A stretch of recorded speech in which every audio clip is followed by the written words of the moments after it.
Hello. Sir, your voice is audible, and also we can able to see your screen also. Okay, thanks a lot. Because my browser, I mean the Google Meet has some problem with my browser, so I don't want to fix it now. So, but yeah, I will go with my flow. Thanks for inviting me today, and I'm going to talk about the experimental quantum cryptography and the development of the post-quantum cryptography protocols. So there are the few Nobel laureates from this LMU, and recently the recent Nobel Prize is from last 2 years ago for the attosecond lasers, and there was a 42 Nobel laureates until now, and these are the notable persons from physics, and we have a it's really tricky. Sorry.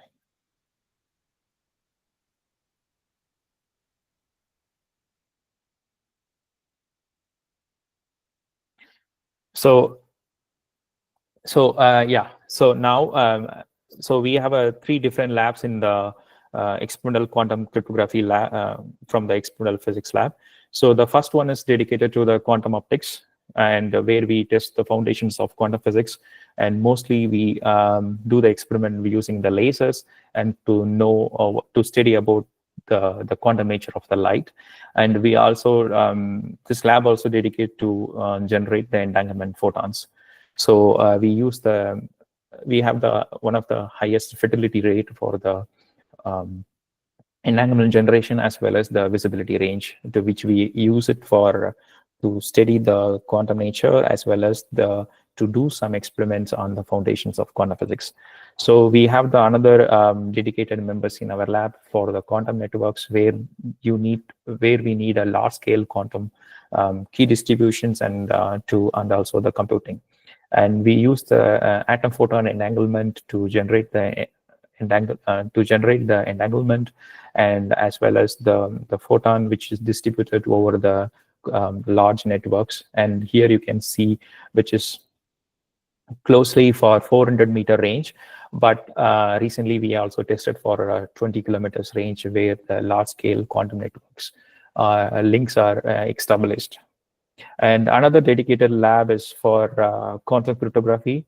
In 2000, actually, the first experiment was from our lab was established in quantum cryptography, especially on the BB84 protocol on 2004 with Anton Zellinger, the known person in the quantum cryptography, in Las Alamos Islands, where they have performed the measurements between the 2 islands in the free space. And later on, the experiment has mature level, so that you can use the moving object as the source, and then you can use the standard ground station for the key exchange. And this is the first flight model in 2010. It was exchanged, and with a higher key rate, and still the paper is in the Nature. And then this lead us with a bit confident to do a free space QKD with satellites. So today I'm going to talk about mostly I'm going to concentrate, and as well as we are going to discuss very deeply about the satellite to ground free space quantum key distribution. What is the advantages and disadvantages, and what is the major goal until now we achieved, and what is the key rate is the one which is defines the performance of the quantum key distributions.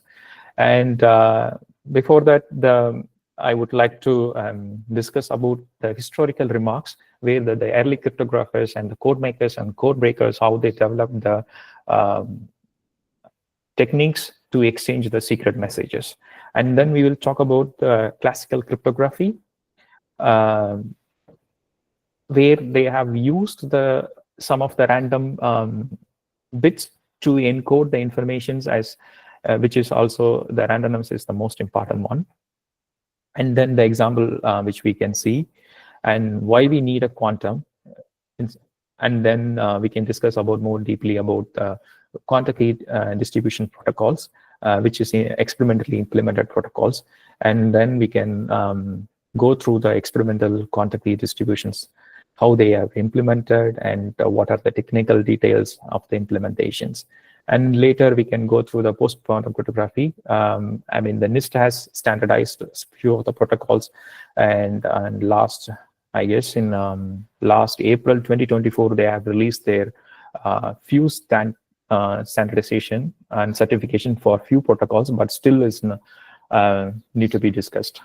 And then we can look around why we need a quantum and why we need a post-quantum cryptography, and what level the security of the two protocols varies, and what else we need. And then we can look around what are the future look. We can take away message from this information and do what we can improve it from here. And so what is quantum cryptography? So when the quantum cryptography is securely, we need to communicate the information securely to any two parties or anyone.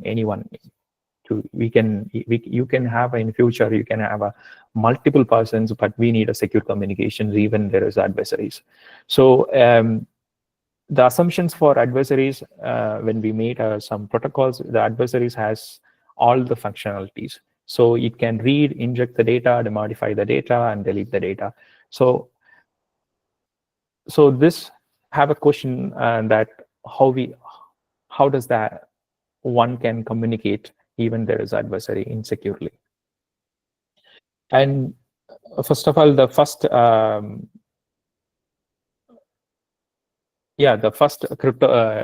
cryptography techniques was developed by Spartans, and the 14th PC, which is the permutation techniques.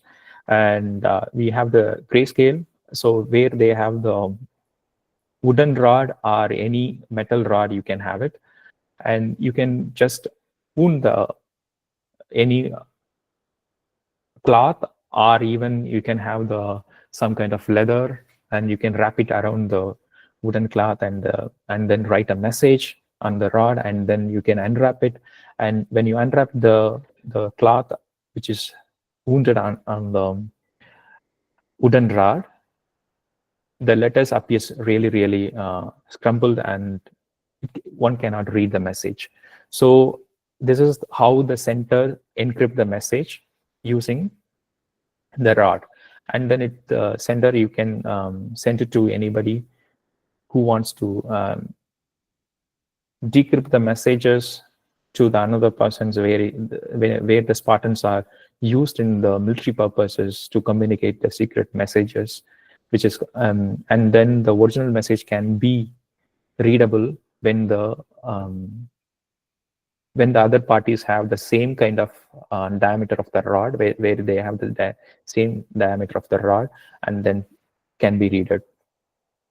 And when you wrap it, and the message appears again. Suppose if somebody have this message like attack the Rome, so when you write it on the wooden rod using the leather, so that the letter can be completely scrambled.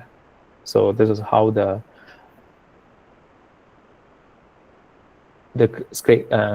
grayscale technique was used, and using the permutations that you can, just like you don't want to submit any letters or replace any letters, just scramble using the same letter and the one. The another code was developed by Julius Caesar time, but it's called Caesar's ciphertext, but I don't think this was developed by Caesar, and which is a substitution text.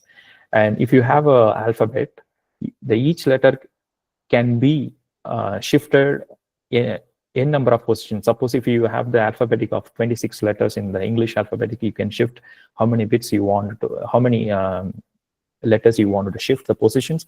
You can shift and then down the position. Suppose if you have the alphabet, and if you want to shift this, the A become D, the 3 letters is shifted by 3 letters, and the A become D, and B become E, and so on.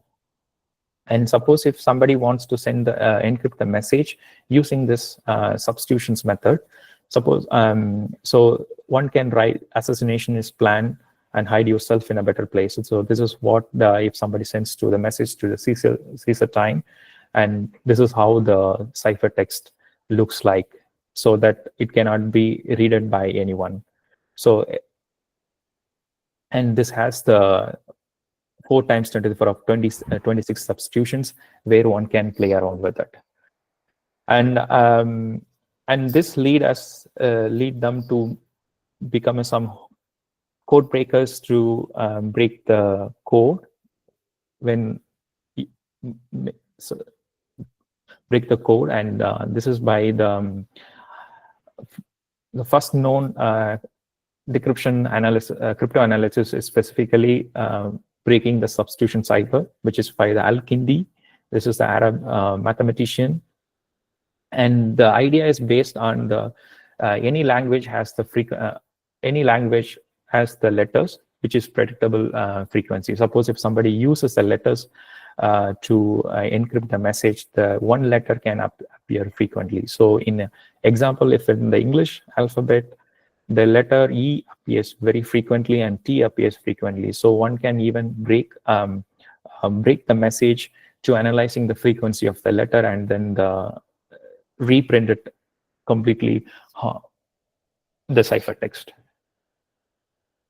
And so there is a lot of code makers are developed, but I'm just talking only the famous one, which are used in earlier times, as well as broken by somebody. So another,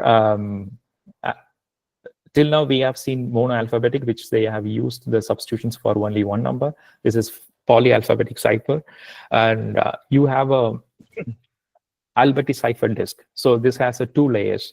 So the inner layer has this alphabet and the outer layer has alphabet. Once if you wanted to send a message to somebody, first they have to share this disk, the Alberti cipher disk, and you can tell them that which alphabet you choose to encode the message in period advance, so that once if somebody rotate the inner disk with respect to the outer disk, so that they will encrypt the message according to the what is the outer disk, which is the ciphertext, which is the key to decrypt the message later. So this is found in the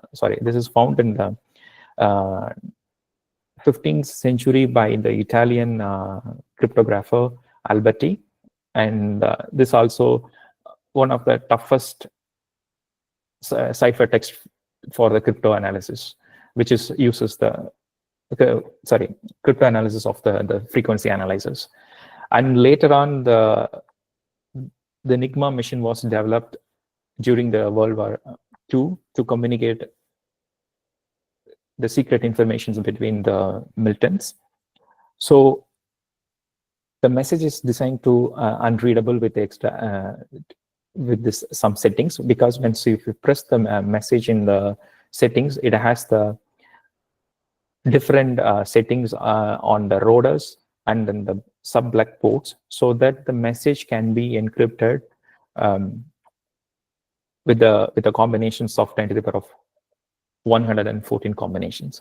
So once if somebody wants to send the Milton experiments, they need to have the free setting, identical settings of the sender and then the receiver. So if the sender have the identical settings, so they can encrypt the message, any messages are using the identical settings, and then send it to the receiver. The receiver have the same identical settings to decrypt the message.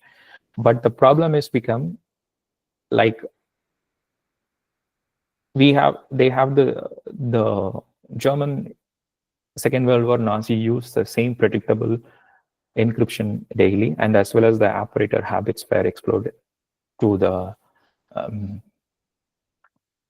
Allied forces.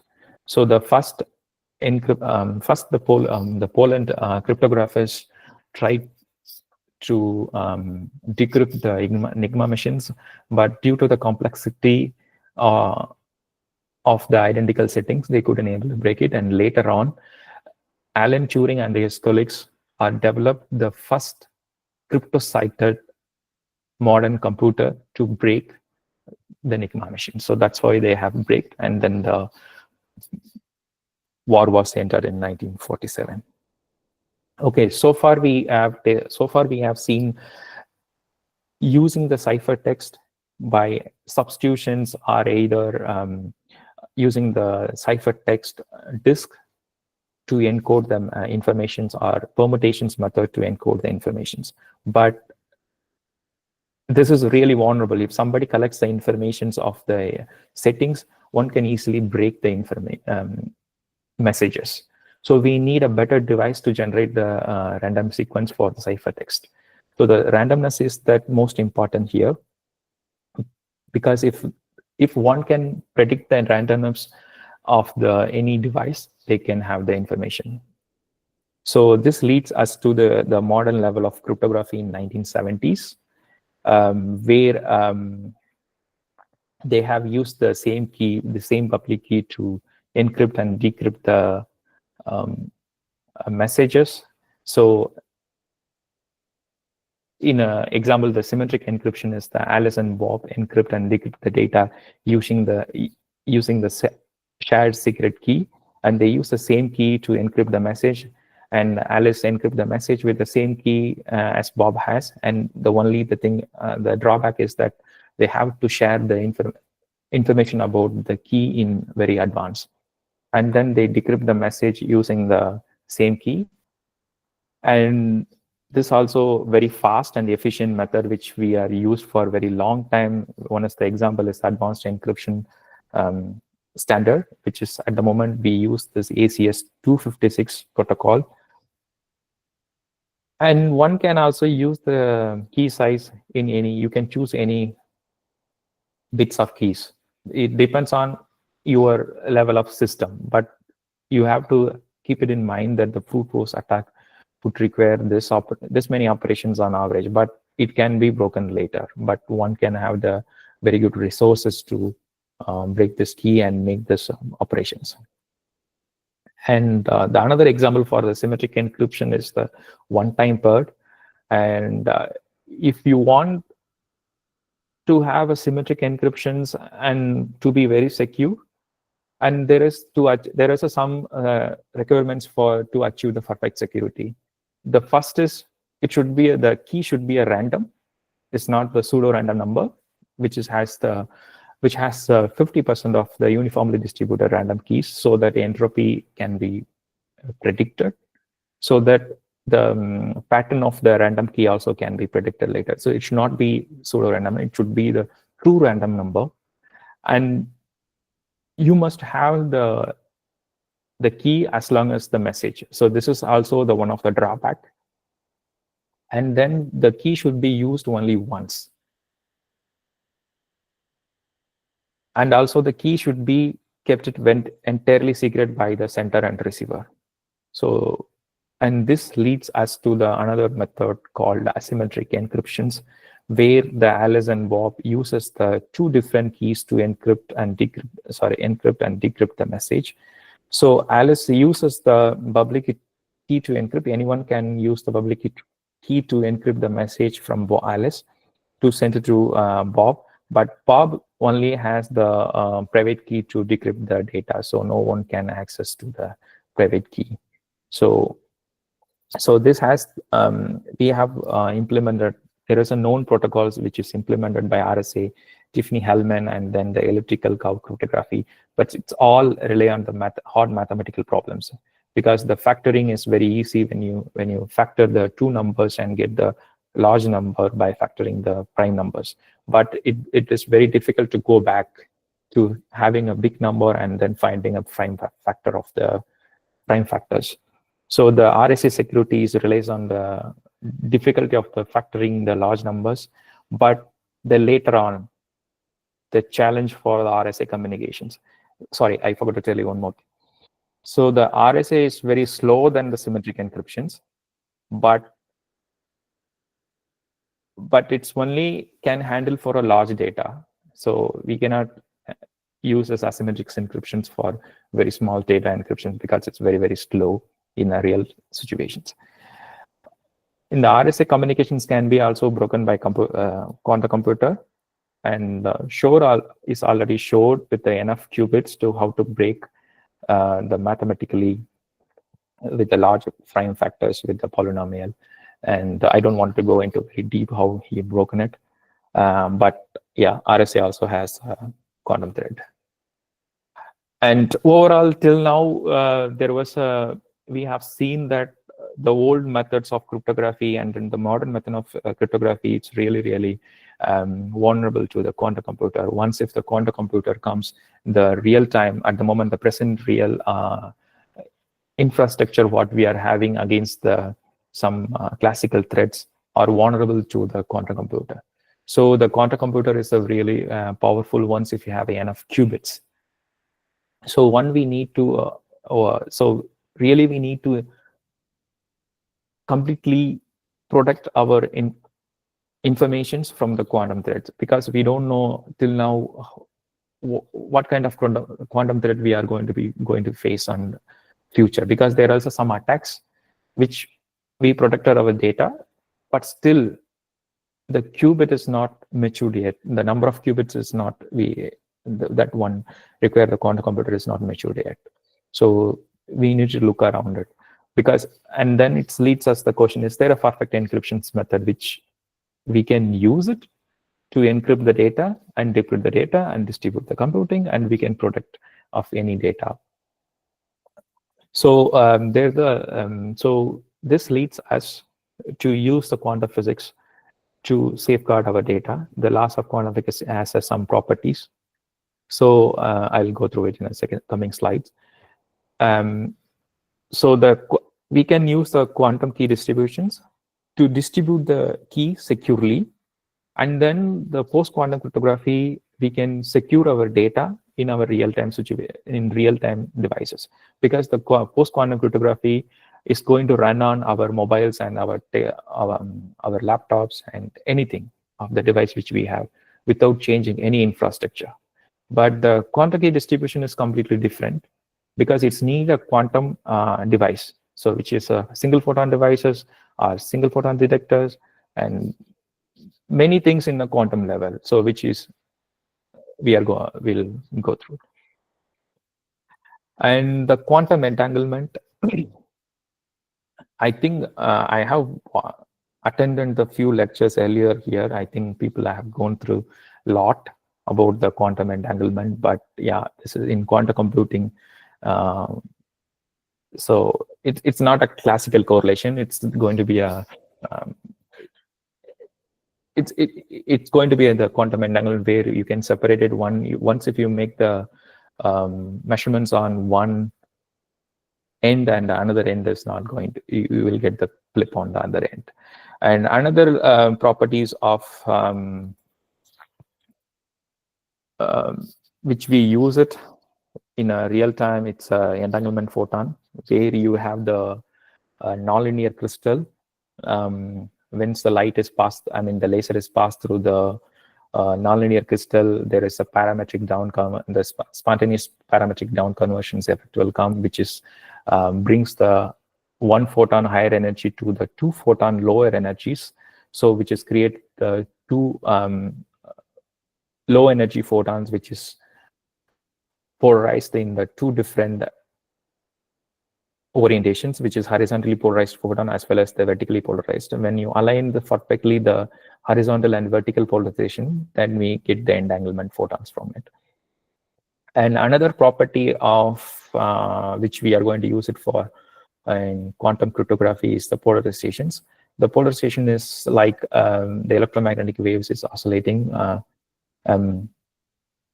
Like you have this electric and magnetic field which is oscillating perpendicular to each other, but here in the polarization we only in a quantum cryptography we only consider about the electric field of the electromagnetic waves.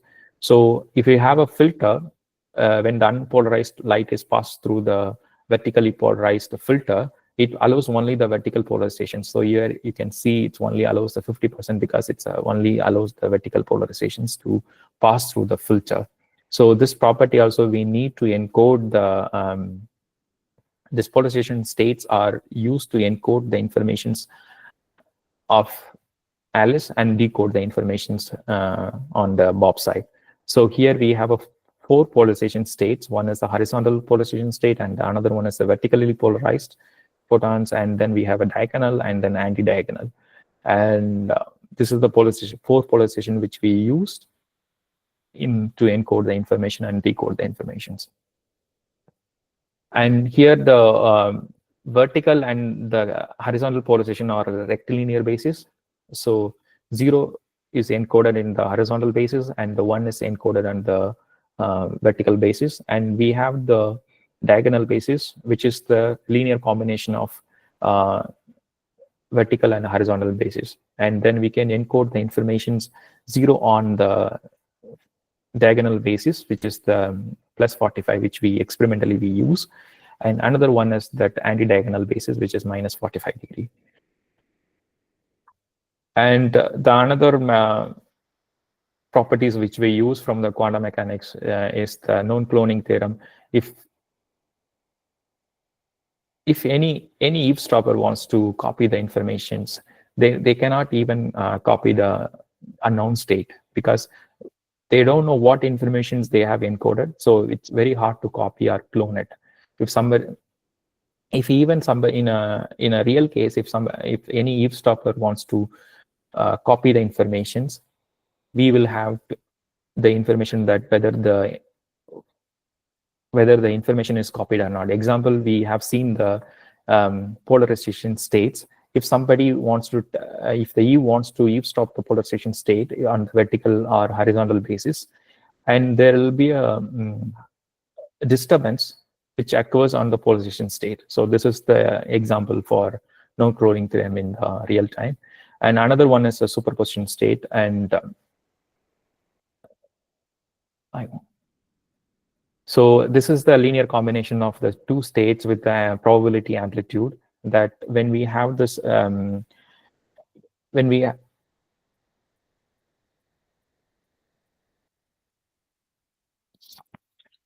excuse me.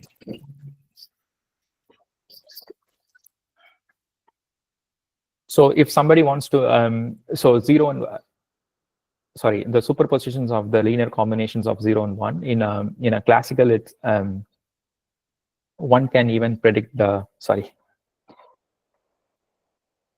one can even in the classical correlations, the 1 and 0 are used as a bits, but in a quantum state, the superpositions will be both. So with a probability amplitude alpha and beta. So if somebody wants to measure the quantum state 0, and then we can also measure in the probability amplitude as this one. But superpositions mainly not used in the quantum cryptography in a experimental wise. And there are several quantum key distributions protocols, but I would like to go through only the protocol which are experimentally implemented in a real time. So one is the prepare and measure protocol, example, the BB8 protocol, which we will go through later. And another one is the entanglement protocol. The first protocol is the BB84 protocol, where the Alice and Bob shares their informations using the polarization state. So which means that Alice prepare the quantum state and sends to the Bob, and Bob measure the polarization state. And if Eve wants to learn the information about the polarization state, we will get to know that how much information is Eve learned during the quantum communications. And other one which I mentioned is here, we will get once if the Eve is tampering or interrupt the communications, we will get to know how much the Eve is Eve has the information about the polarization states. And other protocol is the entanglement protocol, which is ECART 91 protocol, which is also implemented largely, and also there was some BMM 91 protocol also implemented, and COW protocol also implemented. But these two protocols are experimentally tested, and with some certain parameters that we can have the good secret key out of it. So as I mentioned earlier, that we have the two communication channel. One is the quantum communication channel, other one is a classical communication channel, which we use it in the quantum key distribution experiments. So the photon sources on the Alice side, and also somebody have it in the Bob side as well. It depends on the how much the technical parameters they need. So depends on that they can choose the photons on the both sides. But for our side, we use the QKD transmitter has the Alice has the photon source. So there is a two channels. Once only Alice and Bob communicate the qubits on the quantum channel and is authenticated. The real experimental case is authenticated channels. And then Bob has the beam splitter and everything to measure the quantum qubits, which is sent by Alice, and then process it with experiment. And another channel, which once if they have finished their communication.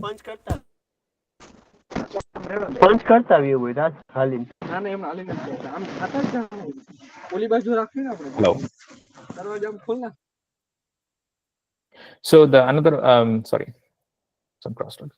So in a classical channel, they will distill the keys, which are their information they have used in the quantum channel. So and then they distill. There is a process which the Alice and Bob have to do on the classical channel, and we will go through it. And the another, I already mentioned that earlier that we need a true random numbers, but true random numbers also is not suitable for the quantum key distributions. We need a quantum random number generator. So which means that the patent of the bits which is Alice is going to use it or Bob is going to use it should not be predictable, and which has random distribution should not have the uniformly distributed, which has the higher entropies. So here in a real time, one can make the random numbers from the different sources. Example, one can measure the electronics noises from the different electronics, and then they can make the random number generator and then make an entropy. And other than that, you have another method called which is people uses from the astronomical sources to measure the noise of the astronomical sources. And here we use the beam splitter. Beam splitter has the quantum property. So once the light passes through, like a single photon passes through the beam splitter, either the beam splitter transmit or reflect the photons. So this is a 50-50 beam splitter. It will not do both. And then the measurement which we get it from the beam splitter is completely random. One cannot predict the randomness of it. And then also for some side channel attack on the quantum random number generator, we also falsify some of the events with a vacuum, so that even though if you know or any third party will trying to attack the device, that they will not get full information about the randomness, where the Alice is going to use this random numbers to encode the informations. And I would like to go through the PB84 protocol, where the polarization encoded. Polarization encoding mean that we use the polarization state of 4 polarization state to encode the informations. First, Alice generate the random key bits from the quantum random number generator, and then she uses the 4 polarization states to encode the informations. And then she assigns the basis informations for the generated bits and sends to the Bob through the quantum channel. And Bob also have the quantum random number generator, and it can also measure with the 2 different bases, rectilinear basis or diagonal basis. And then when Alice sends the information, it measures on a different basis, and they will keep the informations of the key and then the informations of the what they have used to encode the informations. And this is without any Eve. It's a just identical process where they just want to show how the shifting and everything works. Once the Alice and Bob then the quantum communication, the encoding and decoding the informations, and they will end up with the 2 keys. One is for what Bob used to measure the incoming photons, and then what is the key is generated uh, from the basis, and then they compare their keys and then extract the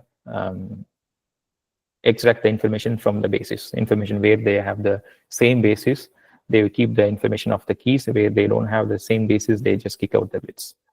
And if Eve presents and interrupts the communications between the Alice and Bob, so there is a two cases. Either she can measure 50% of the time correct basis and resend it to the Bob, and then Bob also have the same information. Bob doesn't know whether it comes from the Alice or it comes from the Bob, but later on Bob has this information about the polarization state where Alice encoded, and they will compare the keys later on. And experimentally we have the some polarization compensation. I'll come that part later, how we can compensate the polarization to ensure that the is from the Alice. And then if the Alice, if the Eve stops the communications in between Alice and Bob, so 20% of the time Alice has the key informations about the communication between the Alice and Bob. So this is the this is just a BB84 protocol overview, and then the another protocol is the entanglement protocol. As I already mentioned that how the entanglement generation happens in the lab. So once Alice and Bob share the maximally entangled qubits from, you can keep the source anywhere, whether it can be in the Alice lab or it's in the Bob lab or with the Charlie. So you can have the source anywhere, but the only thing is to ensure that it's maximally entangled, and it's also had a this also encode the information using the random number generator, because this is the most important one. To attain the high secret key rate. And as I mentioned earlier, for the BB84 protocol, they share the maximally entanglement qubits. If the entanglement is not, if the quantum states are not pure, and if there is a mixed entanglement state, we will distinguish whether there is some attack between the Alice and Bob. But in real time, they just share the measurement basis of what information is Alice used and Bob measured on it. And yeah, so they just follow the same as what BB84 protocol follows. They just send the they just keep the informations of the encoded polarization, and yeah. And after this entanglement protocol, mostly they will end up with both parties, Alice and Bob. They just end up with the raw key, where they have all the informations about what Alice used the polarization state to encode the information, and Bob has the random polarization state, what polarization he measured in the lab, and then they will go through another process to extract the key. So the raw key generations, as you can see, it contains the informations about the photon which Alice used to encode the information, as well as what bit he generated. So in a real-time situations, Alice and Bob never share their key informations where they have generated. Only they will share the informations about the polarization states. And once if they have the raw key, it has the N string. And then till now the Alice and Bob communicated only on the quantum channel. So now they will compare their keys and then kick out the Eve informations, and then any bits are leaked during the quantum channel. And first they will go through the shifting, which is completely called the process of key distillation is called the classical post-processing. So Alice and Bob apply the shifting process to their raw key. So as I mentioned that Alice now send the informations of what polarizations she encoded the photons to the Bob, and Bob compares the photons and then send the same, whether he measured in the same basis and what are the wrong basis, and then they will end up with they just remove the uncorrelated bits, which is like If the position information is wrong, they will simply remove the key bits as well as the position state. And then after the shifting, they need to do the error correction on the keys which they are holding it. Bob and Alice, they randomly choose the subsets from their keys.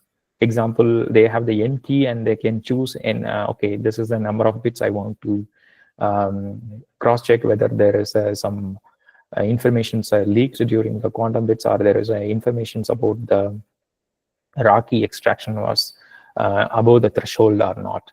Once if they Alice just compute the parity syndrome, just like XOR of this all the bits and send it to Bob.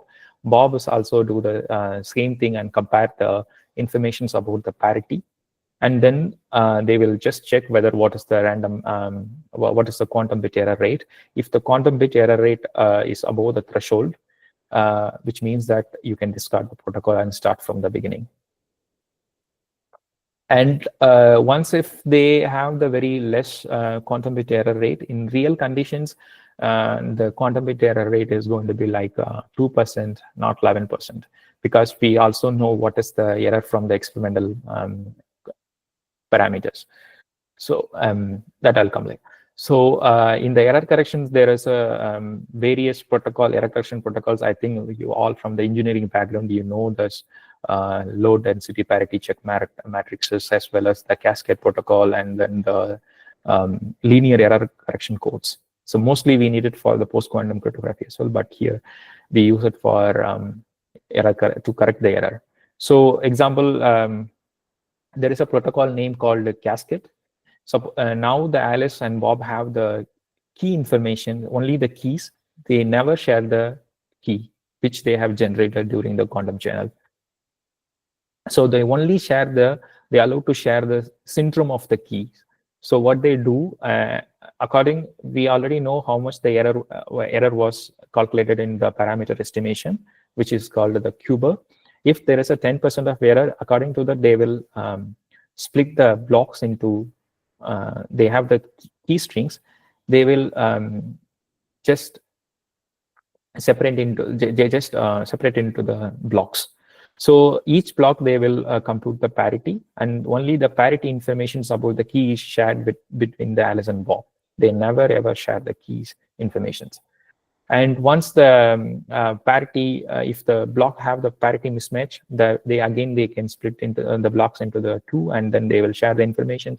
And there is a mini communication happens between the Alice and Bob in the cascade protocol. So at the end of the day, if there is a many communications in between this one, so you need to kick out the bit, whatever the bits you have communicated. So this cascade is not good in terms of secret key generation at the end. And the best suitable cases nowadays is we use the low density parity check matrices, where you have to create the matrix for the block, and then send the syndrome of only the syndromes of the parity syndrome of the block. So, and then Bob also has this create low density parity check matrices, and they will do the belief propagation method, where they can find out what is the each nearest bit has, whether it has match or mismatches, and then they will compare the syndrome. Once if the syndrome mismatches, they just keep on doing this one, but they never share the key, back and forth between Alice and Bob. Only Bob do all the error correction. Alice never do the error corrections, because as far as the Bob is transmitter and Bob is received, so that he has the errors. So only Bob do the error correction in the low density parity check matrices.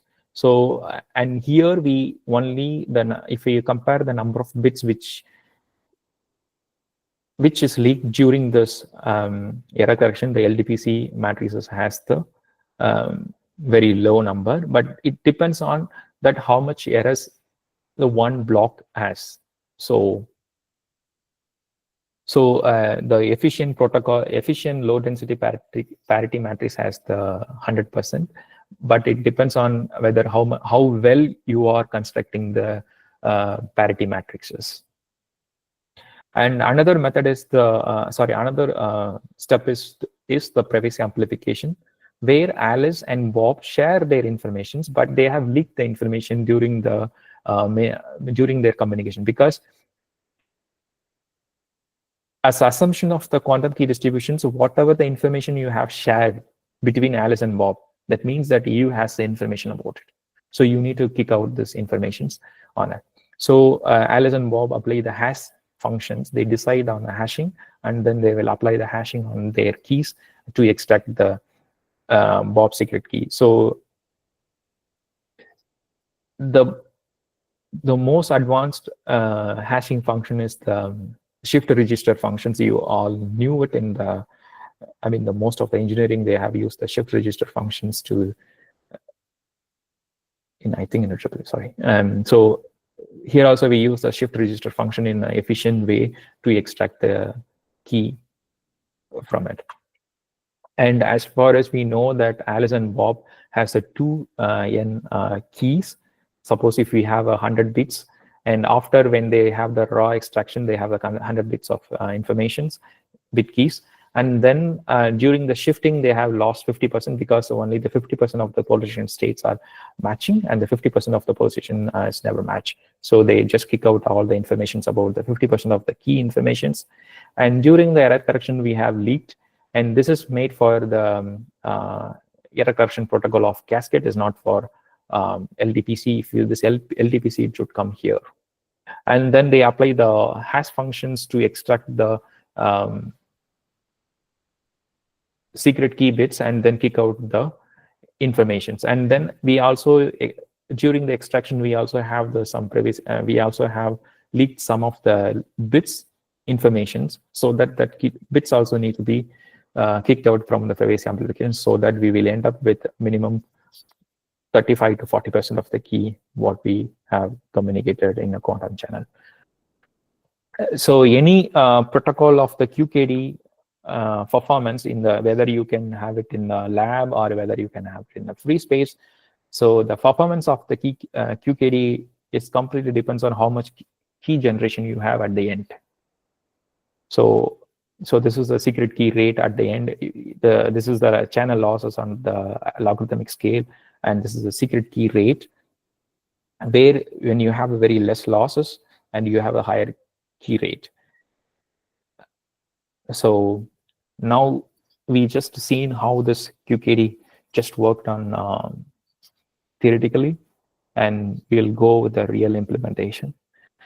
And if one wants to simulate and then just to play around with the QKD, here is a link, and it's just designed and by our lab member to play around and show this to the school students how the BB84 protocol works. And if you have a time, you can also go through it. And yeah, at the experimental, before going to the experimental part, I would like to introduce few things about the environment for QKD in the lab and the environment of the QKD outside the lab. So inside the lab, we use, Alice and Bob uses the fibers to communicate their informations, but the fiber has a fibringens effect when the fiber has a long distance, so that one cannot maintain the polarization of the fiber, so that the losses are exponential over the distance. Using the fiber, using this free space, it's just the key rate, it drops only quadratically with the distance. Here it drops very exponentially, because it's and also we need it later for the quantum networks to have a good key rate, so that we chooses fiber, free space instead of fiber for the high losses. And also when you go for a long distance satellite, so above 100 kilometers, so you can also do the trusted nodes and quantum repeaters later on for a quantum infrastructure, quantum network infrastructures. And that's why we choose to perform these measurements on the free space, because the I mean, in my group, my professor, they decided in 2005 they don't need to perform this measurements on fibers. So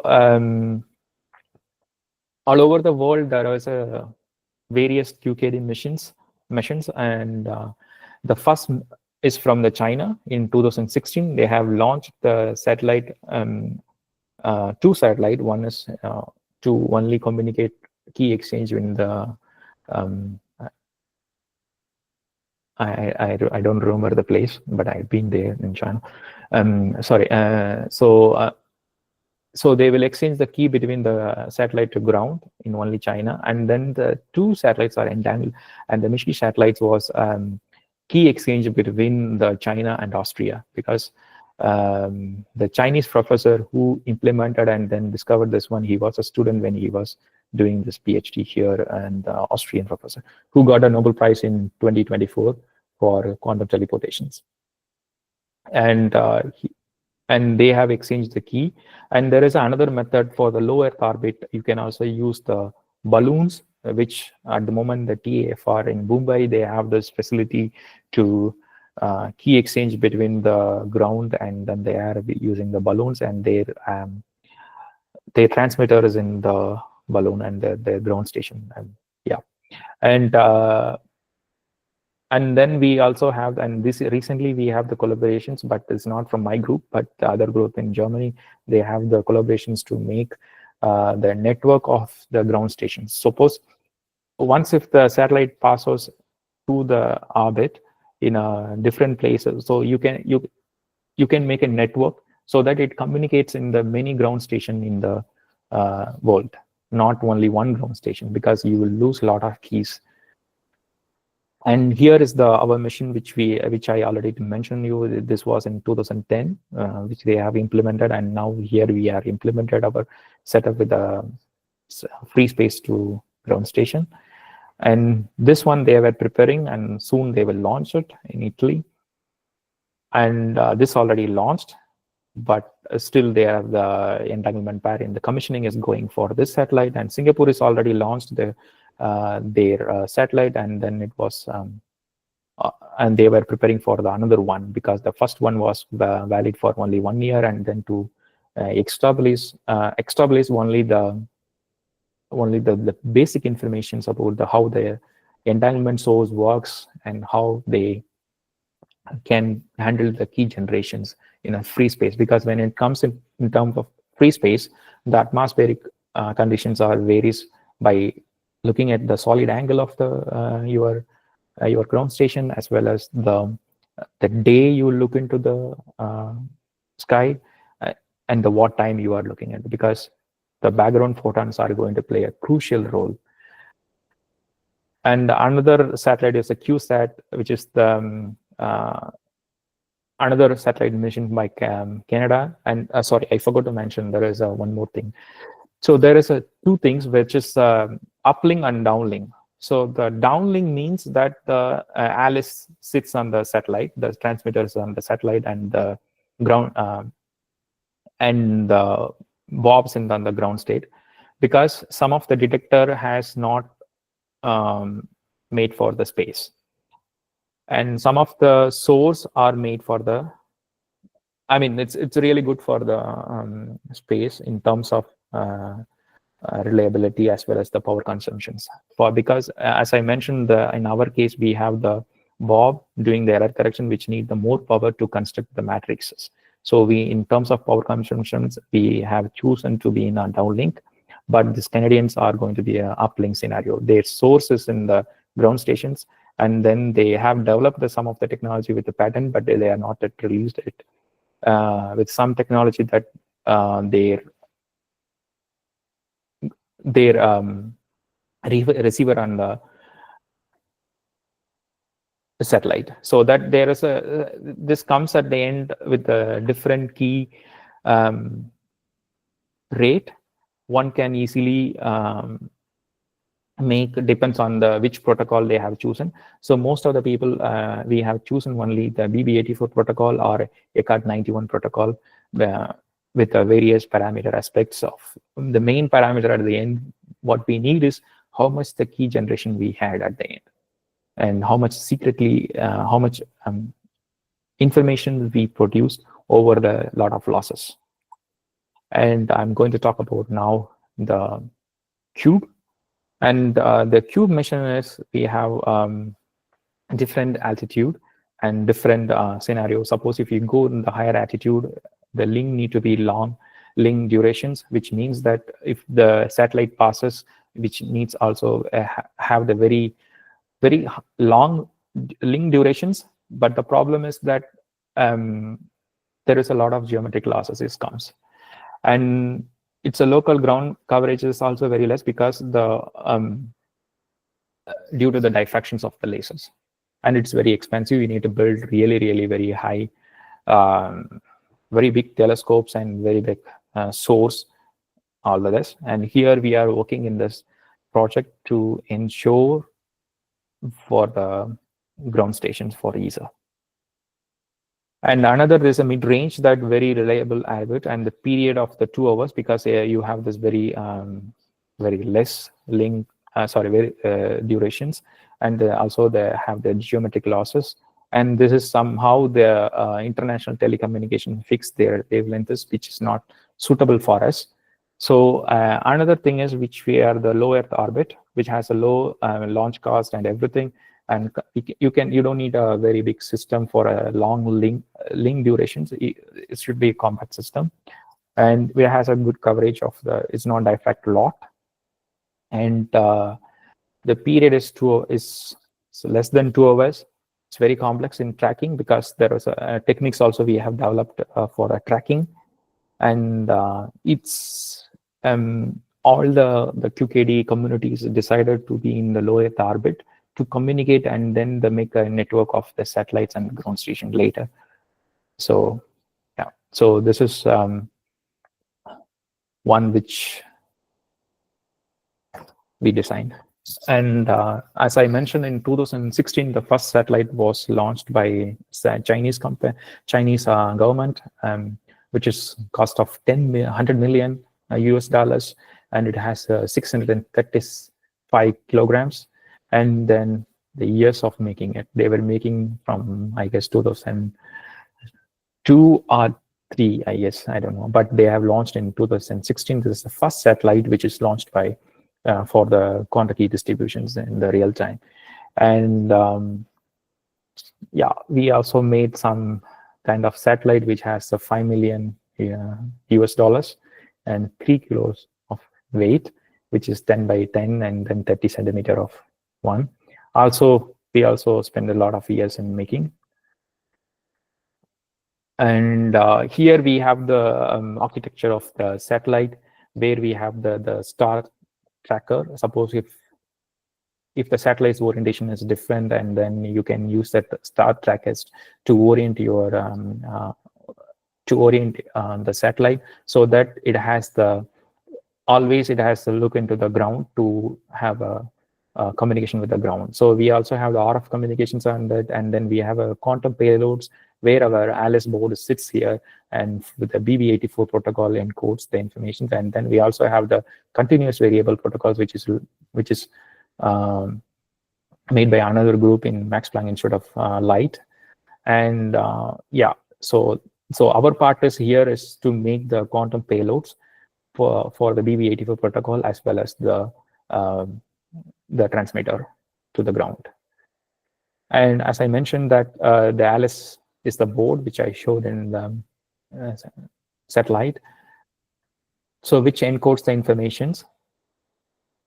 So once if we want to generate the random number, also generated, and the random number sits here, and this is the entire PCB of our Alice board, and it has some FPGA, and as well as we have miniatured all the optics into the micro optics.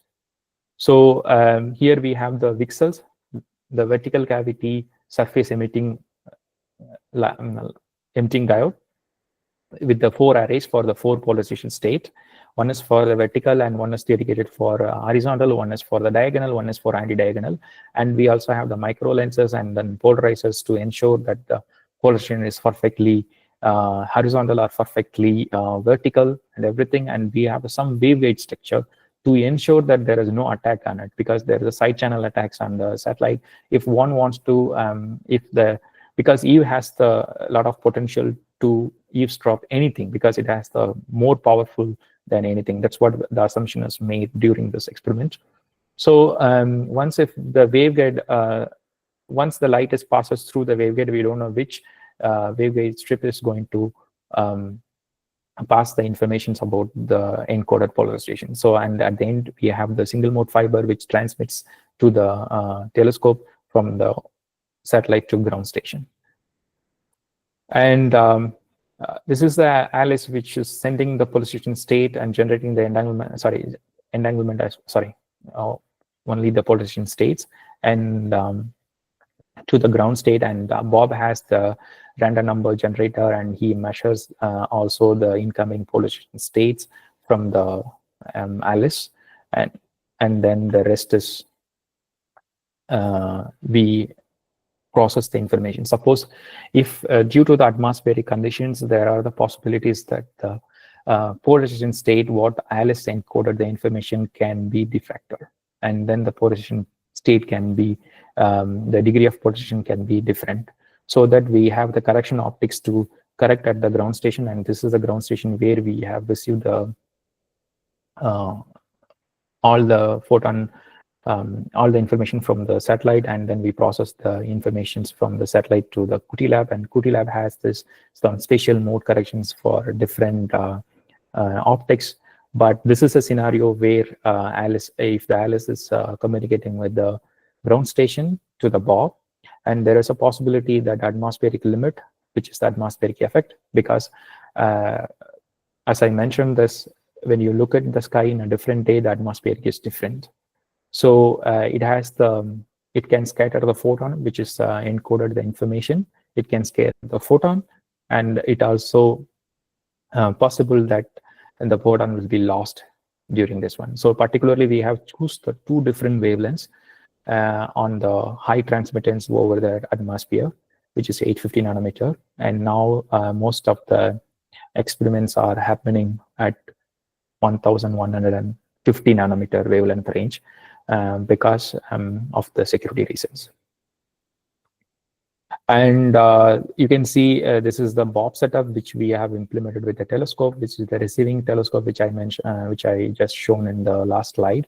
And then after this, this is a real experimental setup where we process all the information about what Bob received, the information of the polarization. Once the correction optics, this is a correction optics where the light is goes through the different waveplates, and then we process the informations with the correction optics here. And here, the final end of the Bob has the different beam splitter to, if the incoming photons is to measure the incoming photons. If the incoming photon is horizontally or vertically polarized, it can be detected by 4 different detectors at the end. And finally, we launched the satellite in this CUBE satellite was launched in 2024 August after a long struggle during the Corona period. And we have chosen the transporter 11 from the SpaceX to launch the satellite. And we have successfully launched. Everything is now commissioning at the moment. And then we are looking forward to the standardizations. And then after the launch, once the cube was deployed on the atmosphere, and this is what we got informations from the cube successfully that it was launched. And yeah, this was a little milestone to the experimental point of view, how the quantum cryptography we want to implement it and then securely communicate and distribute the keys.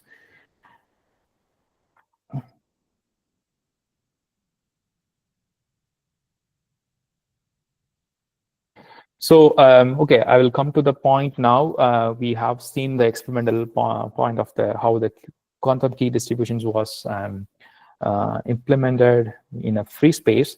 But then the major thing I wanted to share here is this: the quantum cryptography is not the post-quantum cryptography. As I mentioned very early in the discussion, that quantum cryptography needs the real quantum devices, the single photon sources and single photon devices, and only it can securely distribute the keys.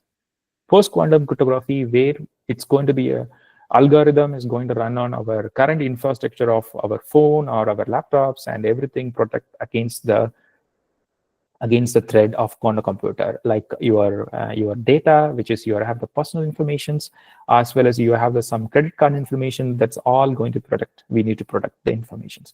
So that's why the post-quantum cryptography was wanted to be implemented.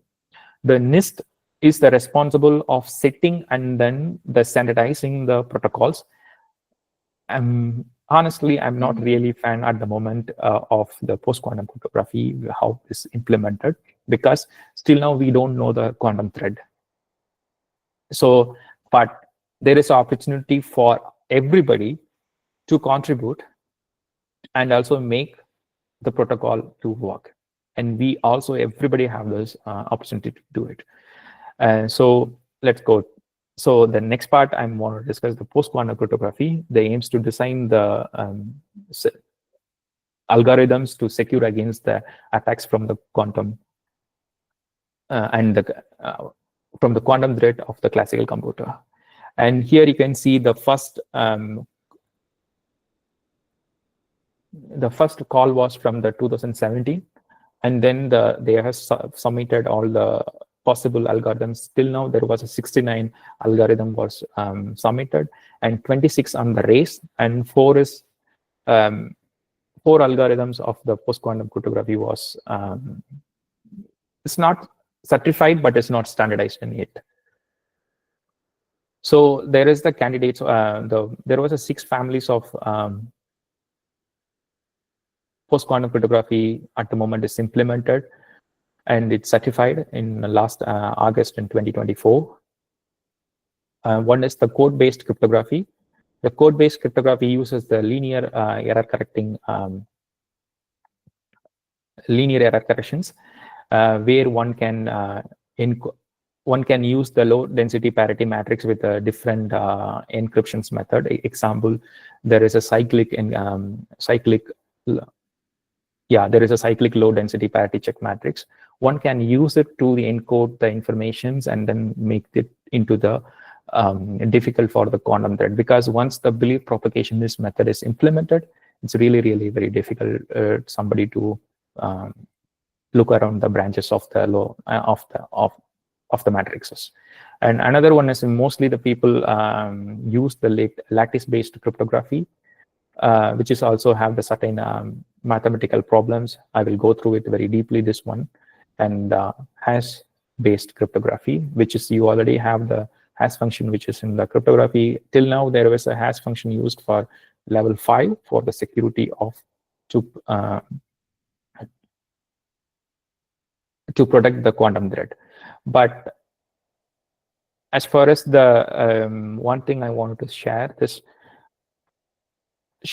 Peter showed only the idealist method, which can be the hard mathematical problem to which can predict the hard mathematics, but still we need enough qubit to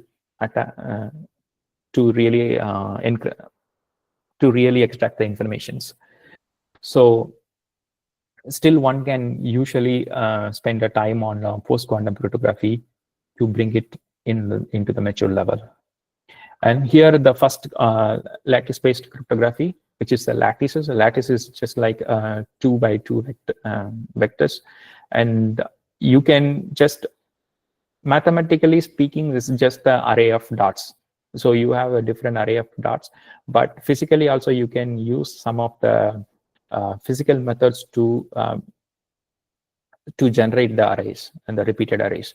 So they have the good basis and as well as the bad basis. Good basis mean they can they almost orthogonal to each other, and they are parallel. The bad bases are parallel to each other. The good bases are used for the private keys, and the bad bases are used for the public key generations. And I think you all know what is the closest lattices in the two-dimensional space, which is the length of this vector from this. And the lattice space method has various families, but I would go through the Coleridge and then Cole-Wasser-Halvey encryptions, which is also the European standard method. But if you ask which, and also the NIST was certified for this, but it's not secure yet. So totally, this method has the 250 dimensional arrays. So Alice uses the good basis to encrypt the message, and then Bob uses the public key as the bad basis as the public key to decrypt the messages. And if attacker if attacker wants to decrypt the message, he cannot, because the message is placed somewhere here in any lattices. So to encode the information, because while encoding, it will find the nearest lattices. So you can go through it later. So this is a little interesting scenario of how this protocol was implemented to find the nearest lattices. And if you ask me, this is the quantum proof, yes. And it's also secure? No, it's not secure. So in the sub branch of this lattice, there's a learning with a error method. So you all know the linear equations. So, and also the modular, how you can modulus this one, but we don't know how much whether it's solvable or not, because we don't know what is x and y, z. So if we add the errors on the equations and become the equations is like this, so we can use as the public key scenario for later. And then it's also called the trapdoor function.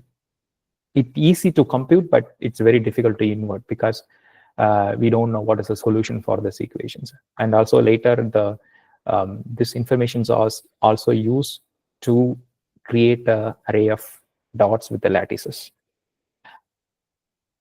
And this we can use for asymmetric key encryptions. So this opens another encryption method called recovery methods. And Alice has a private key for the solution, which I already told you. One need a solution to operate these equations, and the equations and the linear equations are the public key. And if Bob wants to encode the information and send it to Bob, he uses the coin tossing.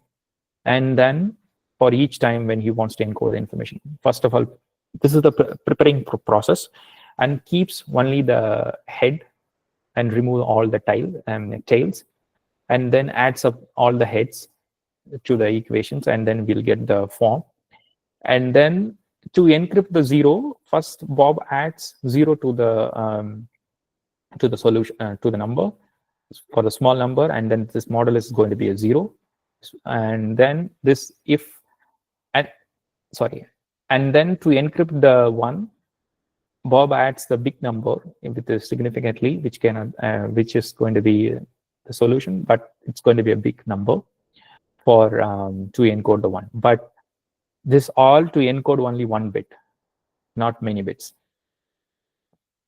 So if Alice already knew the solutions with the private key and check whether it's a big number or the small number, so that if it is a big number, it's 1, and it's a small number, this is 0. So this is how they will encrypt many times to come and decrypt the messages. If attacker needs to invert the learning with the error trapdoor functions, which is really difficult for it, because the attacker don't know what is the solutions, which as a private key, what Alice holds it. So another method which I mentioned is the code-based cryptography. So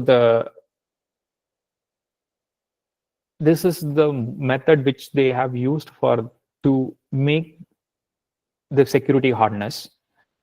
So the security hardness comes with the how well the belief propagation method was really implemented. Suppose if you build a very good matrices, And if one cannot learn from the branch what comes from the other, and it's very difficult to recreate the informations about the syndromes of each branch and get the decode and for the attacker to decode the informations.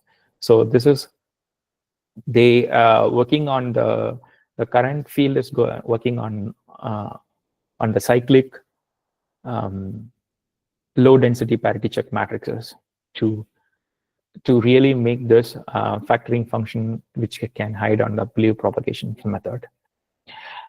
And has function has based cryptography, which it's really not relying on the number, but it is kind of the digital signature which you need for the authentications. But because the later on when you want to make the system to be more protected, you need a 3 steps of layer to be built over it. So another method is the hash functions, and the hash functions are the one way, and then it's a very completely resistant against the quantum threats because it cannot be broken by the current qubit states that I'm guaranteed. And suppose if you want to know what is the current status of the 4th round of post-quantum cryptography, and NIST still have their standardization process, how they were implemented. This paper was published on the March 2025, and it's very recent publications where you can learn about the current status of the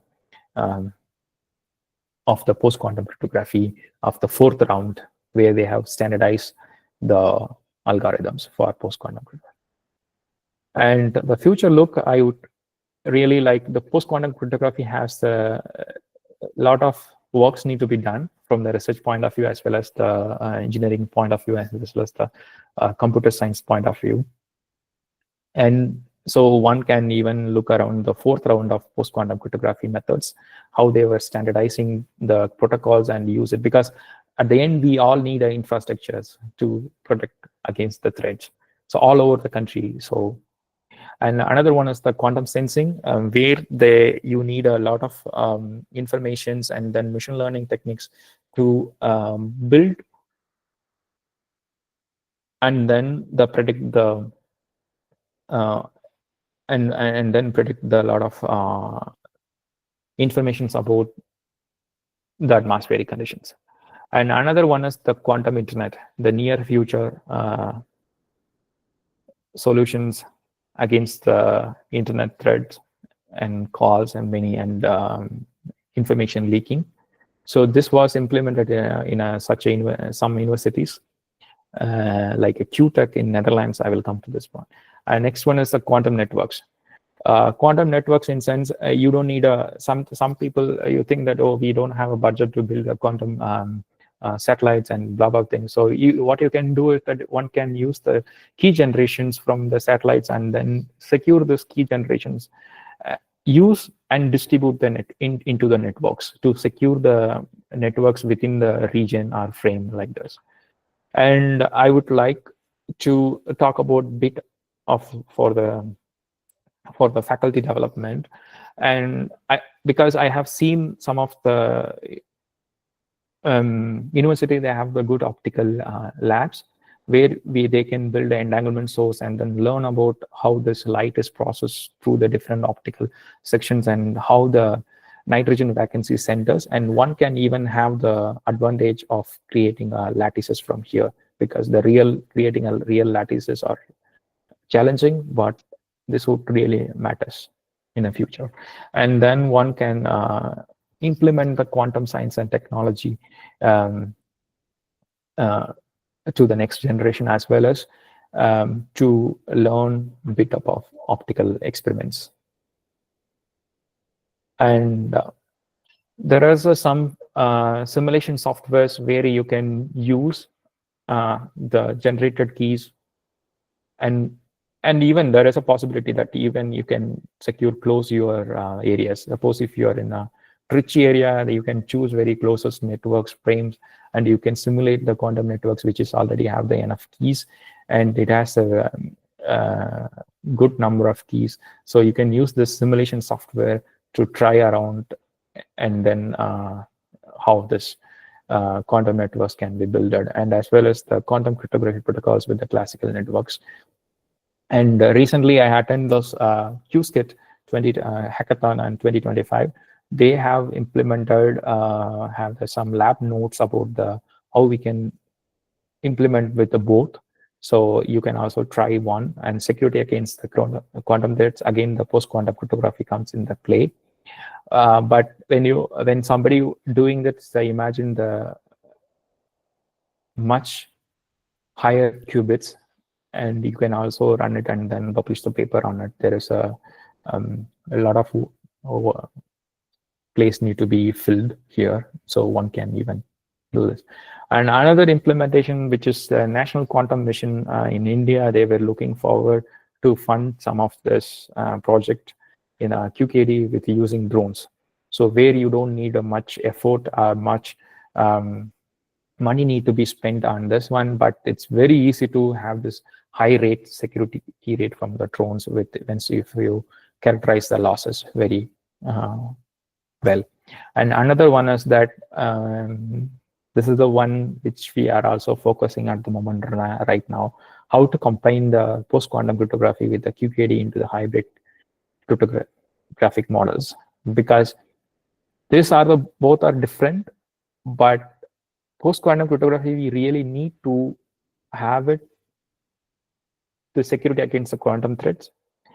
In QKD, we already know what is the enough side channel attacks. And here also we know the side channel attacks, but we can combine it both. And these are the infrastructure which I have shown that one can even build it. And another possible that the NIST is expecting a lot of people to contribute in the upcoming post-quantum cryptography protocols. So still they are looking forward. They were looking forward to have the team. So you can also look around it, and then, yeah.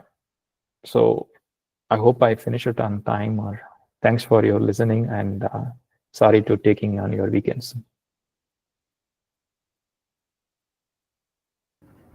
Dear participants, do you have any questions?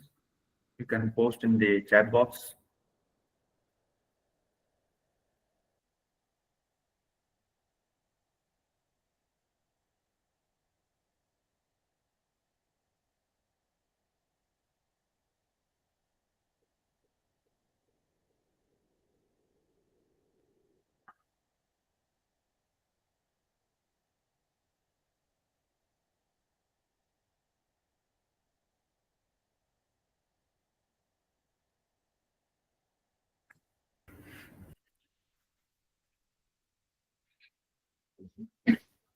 Thank you, sir. Dr. Ranga, sir, you have given a very informative presentation. This session is very, very useful for our participants. Thank you very much, sir. Thanks a lot for inviting me. All the best. See you. Thank you very much. Thank you, sir. Dear participants, we are going to start the next session. Session 12, day 6. Dr. Gururaj Kadri, scientific officer. Within a few minutes, you're going to join.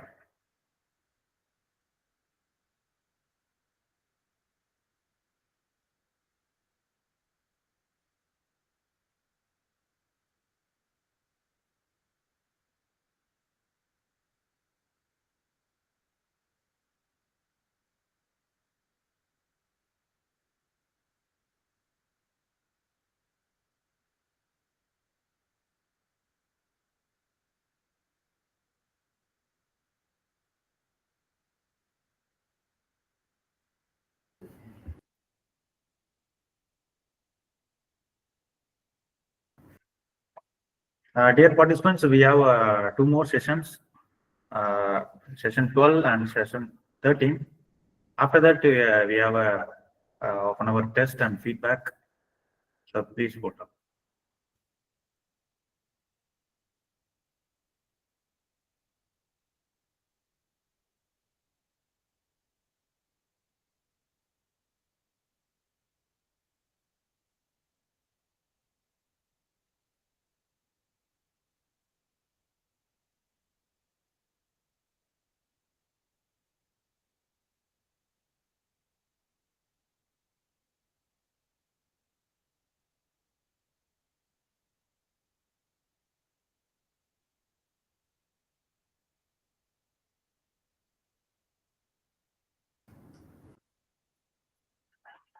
Sir, welcome, Dr. Kuraj.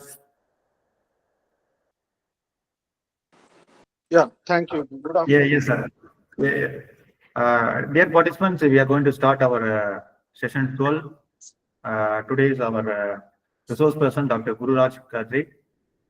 He is a scientific officer G at the Indira Gandhi Center for Atomic Research, Kalpakkam. He has a very good experience in the material science and the quantum system. He is a very important contributor to the research integrating material properties with quantum applications. He is one of the highlighting the foundation principles of computation as applied to the quantum device. In this session, he will speak on foundational concepts of quantum computers and providing the participants with strong basis for understanding the technical fundamentals. Now the sessions will be handed over to the today's resource person. Sir, please.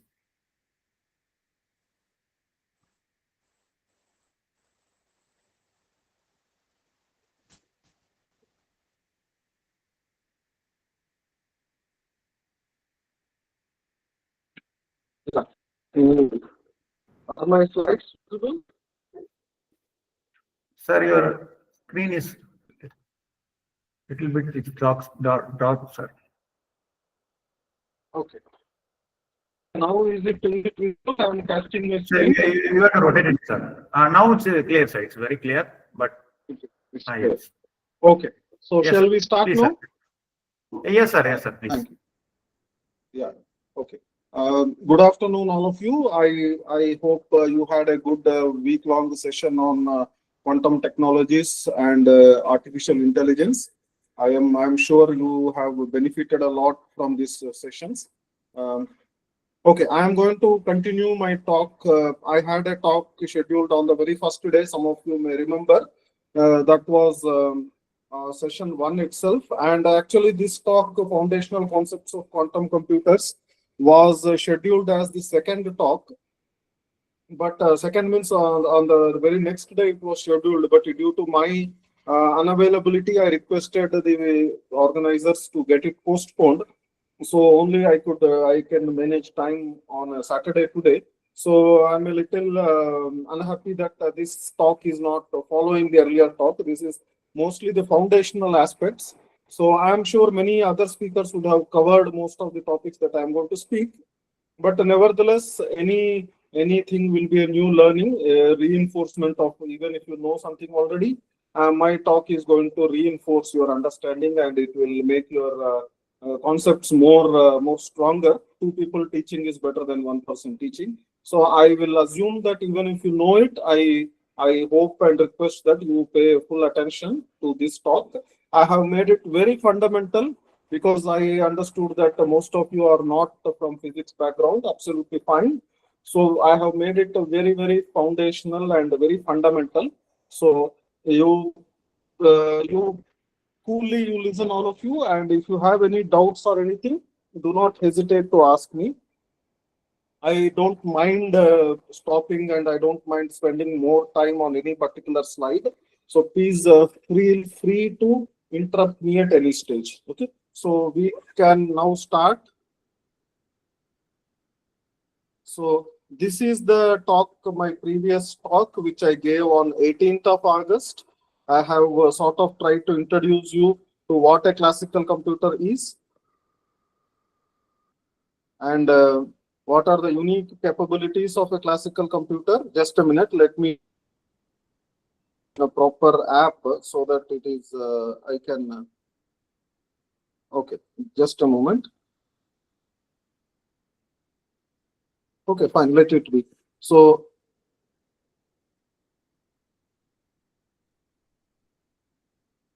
okay, just a minute.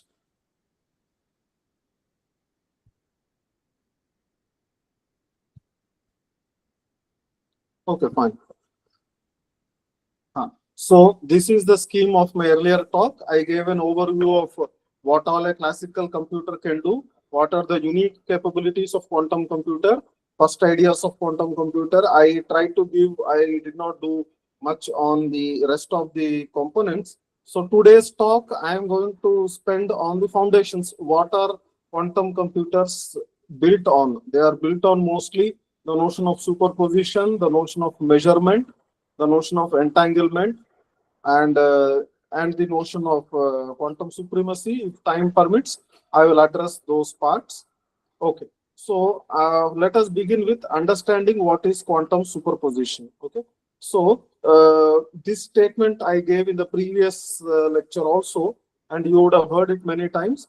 If a system can exist in n states, then it can also exist in a complex superposition of n states. Complex superposition means it can exist like I have written here, alpha 0 plus beta 1, and it can exist in a superposition of alpha 0 plus beta 1, where alpha and beta are complex numbers. Okay, this picture, left side picture, all of you are able to see it. You have a state, a system that can exist in two states. Okay, it could be a ground state represented by 0, or it could be an excited state represented by 1. Okay, but it can also exist in a superposition of 0 and 1 states. Okay, that is what this picture tells you. And you can also have it once you say it is a superposition. This picture also I explained in the previous talk. It can exist in a sphere. Okay, it is no longer 2 points, but the 2 points will now become a sphere. Okay, it can exist in any superposition. Okay, so this plus state, for example, is an equal superposition of 0 plus 1. 0 and 1 equal superposition. There is another state called minus. It is located on the other side, on the orthogonal, on the 180 degrees to plus. That state is called as minus. It is a superposition of 0 and 1, but with a minus sign in between. Okay, whether these states are all different. Okay, they give different outcomes experimentally. They are all distinct states. Okay, so don't assume that they are all same. They are all different states. Okay, fine. One example I have given is, in the other day, you have spin up like an electron, a spin half particle. Its spin can be up or down, but it is a quantum particle, so its spin can be in a superposition of both up and down. Okay, and with an arbitrary coefficients, that is alpha and beta are complex numbers, which are arbitrary complex numbers. Okay, this is the same picture that I have put in earlier. You have 0, which stands for all the states, that is, which stands for the North Pole, 1, which stands for the South Pole, like in the same picture that I am showing here.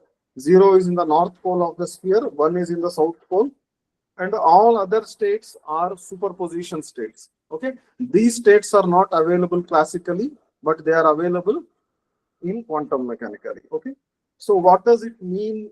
Why it is beneficial? Because eventually we have to connect everything to a quantum computer. Okay, this is important because once you say it can exist in a superposition, then all your actions, any action that you do, okay, forget about what is written here. That part will come later. But you see here, suppose there is a function f. Okay, suppose there is a function act on 0, f of 0. That is a Boolean function. It acts on 0 and gives an output as 0 or 1. Okay, so it acts on 0 and it can also act on 1. Okay, but in this case, if your input, you see here input, it is 0 plus 1 by root 2. Okay, so once your input is in a superposition, the output will also become a superposition. Okay, this is known as the quantum parallelism. Okay, this statement is known as this phenomena is known as the quantum parallelism. Parallelism means that quantum computation is going to happen parallelly. When it can happen? When your input is sent in a superposition, the output also happens superposition. All of you understand? All of you understand what is being written here? 0, f of 0. This tells you input is 0 and the output is f of 0. And 1, f of 1 means input is 1 and output is f of 1, whatever it is, whether it is f of 1 could be 0 or 1 itself. So what is happening is the function f is now acted on both both the inputs at once. So it is evaluating, in a way, it is evaluating the f of 0 as well as f of 1, and the answer is a superposition. Okay, so this is the crux of this point. Superposed input state leads to superposed output states. So the transformations, the quantum transformations, they also act unitarily. That means they also act linearly. Okay, that means they act as a superposition also. Why is this important? Again, I draw your attention to this particular picture. So how many of you remember this picture from the last class? I am expecting an answer.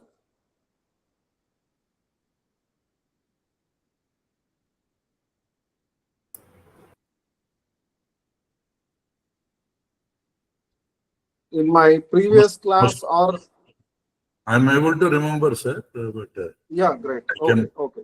So most of you have attended the first class, right? So yeah. Yes, sir.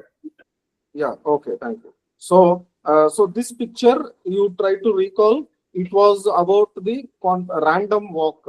If you are walking randomly from the entrance, suppose you have randomly somebody puts you at the entrance, and you are supposed to emerge from the exit. Okay, it is like a maze.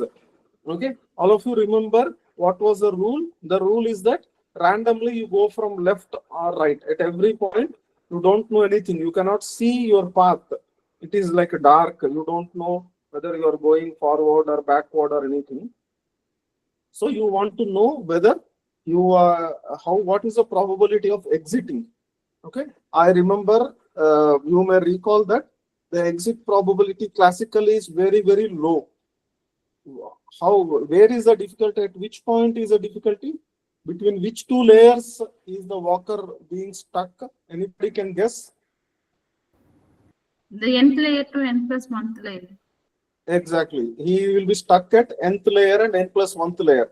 Okay, because he does not know which side is forward and which side is backward. I told you, na? Like for example, he is just randomly, wherever choice is there, he is taking the choice. Suppose he finds three ways, he'll just say, he'll toss a coin and he will just go in one of the random ways. Then he will always be stuck at L is equal to 0 and L is equal to 1. Once he comes to L is equal to 1, crosses that and goes to n plus 1, say he goes to n plus 2, then it becomes easier to come to the exit.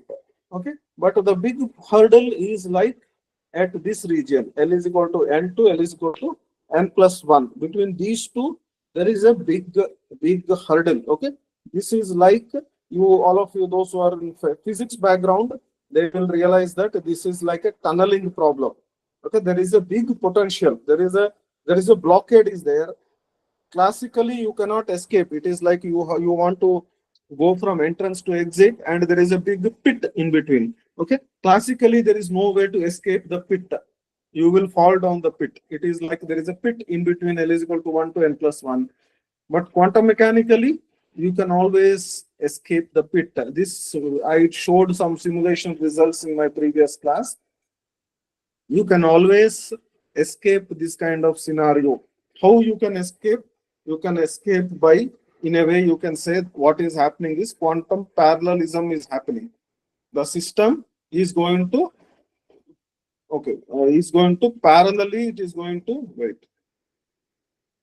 The system is going to parallelly, it is going to look at all the paths. Okay, like you have this many paths. Okay, wait. Yeah, you have this many paths, and the system is going to parallelly explore all the paths at once. It is as if it is like that. Instead of going one path, finding out that it is wrong, then coming back, then again trying. Instead of doing that, it is going to explore all the paths. Like classically, you may think you can go to the left or right, but quantum mechanically, you will go to both left and right. It is possible to walk in a superposition. So wherever you want to have choices, I should do this or this. Quantum mechanical, it is possible to do both this and that. Okay, so that way you will have an advantage of overcoming these problems, of these obstacle kind of problems. Okay, so this is known as the quantum parallelism. Okay, why it is happening, how it is happening? It is happening due to the notion of superposition. Okay, yeah. And one example of qubit. Okay, because I'm talking so far about abstractly. I'm not giving you a physical example of such a system. Okay, so I will now explain what is a physical example where these notions are important. Okay, all of you remember polarized light? Anyone remembers? This is there in at maybe at BSc or +2 level also. Okay, so what is the light? A light is an electromagnetic wave. Okay, once you say wave, it's a transverse wave, so it cannot have any component along the line of propagation. Correct? So then it has to be confined to a plane. Am I correct? Okay, so polarization, when you say polarization, it means the direction of electric field. Okay, polarization is the direction of the electric field. In which direction is the electric field varying? Okay, you can look at these three pictures. I hope they are very feeble, but I hope you can read these pictures. All of you are able to see what is there in the picture? Yes, sir. Okay, so if you have the variation of the electric field along the vertical direction, okay, then it is known as the vertically polarized light. Okay, you can have it along the horizontal direction also, so it is known as the horizontally polarized light. Okay, electric field is confined to a plane which is horizontal, or electric field is confined to a plane which is vertical. Correct? Okay, you can also have it confined to and linearly, you can also have it inclined also. It need not be horizontal, it need not be vertical. It can be making 45 degrees, like in the third picture. Okay, so that is you can call it as diagonal. Okay, so you look at this picture now, you can have horizontal, that is H, vertical, you can have diagonal, is something that is in between horizontal and vertical. That in between also you can have it in two ways. Okay, one is the capital D, other is anti-diagonal. All of you understand this picture? Yes, sir. Yes. Yeah, this is much easier to understand. There is no quantum in this one. You have x-axis, y-axis. So one of them is x plus y by 2, another one is x minus y by 2. We know very easily how to draw this. So these are exactly nothing but your polarization. Okay, now you can see that the diagonal is a superposition of horizontal and vertical. Correct? If you talk in the language of quantum mechanics, you can say diagonal polarized light is like a superposition of horizontal and vertical. Anti-diagonal is also a superposition of horizontal and vertical, but with a different phase. Is that correct? All of you? Yes, sir. Yeah. Okay. So, Yes, sir. yeah. So you can have it a superposition like this. Okay. But this picture is slightly misleading because what is happening in the complex plane, we are explaining in a two-dimensional plane. Okay. So you assume, for example, suppose horizontal and vertical components are not equal. Suppose it is more horizontal and less vertical. Okay. Then where will that line be?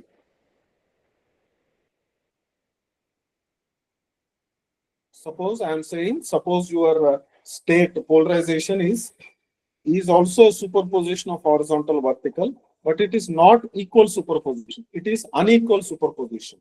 Okay, that means it is more horizontal, less vertical. Then in this plot, where will it appear?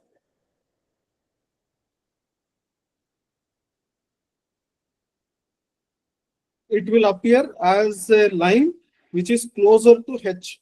Okay, which is closer to X and farther away from V. That's all. That means it will come between the D and H lines. Correct?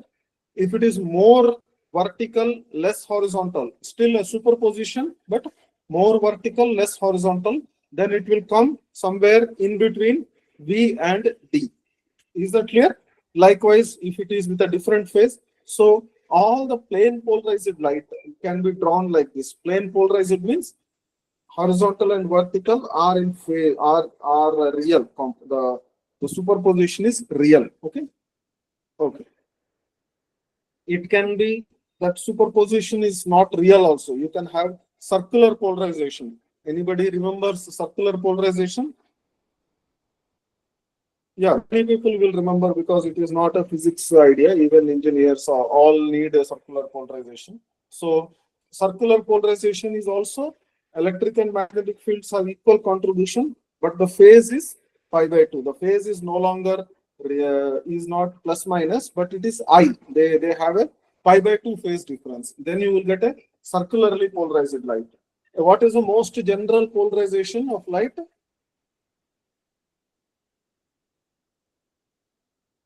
The most general polarization of light is known as the elliptical polarization. In elliptical polarization, both horizontal and vertical polarizations are not equal, and also the phase is also arbitrary. Okay, if the magnitudes are unequal and phases are arbitrary, the most general case is that of elliptical polarization. Okay, so all of these are like a qubit. Okay, the most general qubit is any arbitrary elliptically polarized light is the most general qubit. Okay, so this idea was actually using qubits is by this person. He is a Jewish man. He um, he he discovered many things. He made something known as quantum money. Okay, he is the first person to have identified how to have a what do you call money or fake currency, na? How to make a unfakeable currency, how to make a without fraudulent, how to have currency which cannot be faked. What do you call fake currency? What is the word?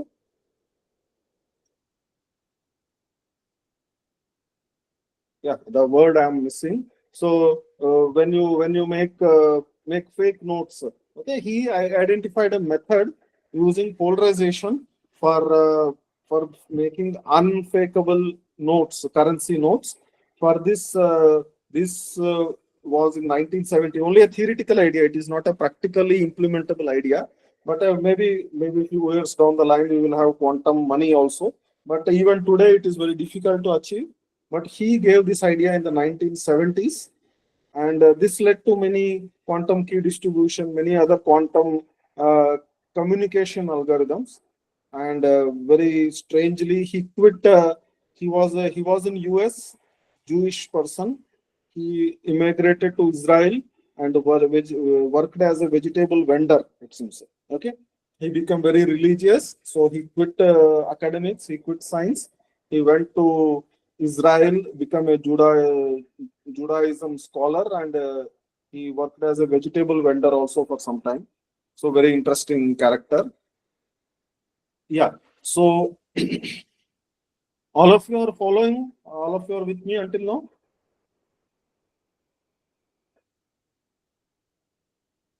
Yeah. Yes, sir. Okay. Okay. Fine. So let us with this.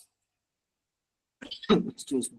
So with this background, you may think of an idea. You may get a thought that a qubit can exist in infinite number of states. Okay, infinite number means you can have any superposition. No, so it is like any point on the sphere can be a state of a qubit. Okay, so how much information can you put on a qubit? How many points are there on a qubit? How many points are there on a sphere?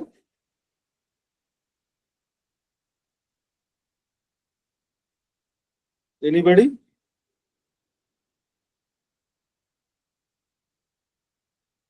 Let me repeat the question. I was telling that suppose you have something that can exist in two states, okay, either 0 or 1. Then you can assign meaning. If it is 0, Like you can say if it is 0, then I am coming to the movie. If it is 1, I am not coming to the movie. Like that, you can give an option, right? Now, suppose this is, we can only give 2, either this or that, because we have only 1 bit of information. Suppose you can communicate 2 bits of information. Then you can say, I will have lunch, then come to the movie. Or you can say, I will not have lunch, come to the movie. I will have lunch, not come to the movie. I will not have lunch, not come to the movie. So you will have 4 options because you have 2 ways, 2 bits to represent. Okay. So 0, 0 means no food, no movie. 0, 1 means no food, coming to the movie. 1, 0 means coming to the food, not coming to the movie. 1, 1 means coming for dinner and also coming for the movie. So you have the more bits you have, the more information you can shove in those bits. Correct. Now assume you have, now in the quantum case, you have the full sphere with you. Okay. So how much information can you put on a sphere? That depends on how many points are there on the sphere. So anybody wants to tell how many points are possible on a sphere?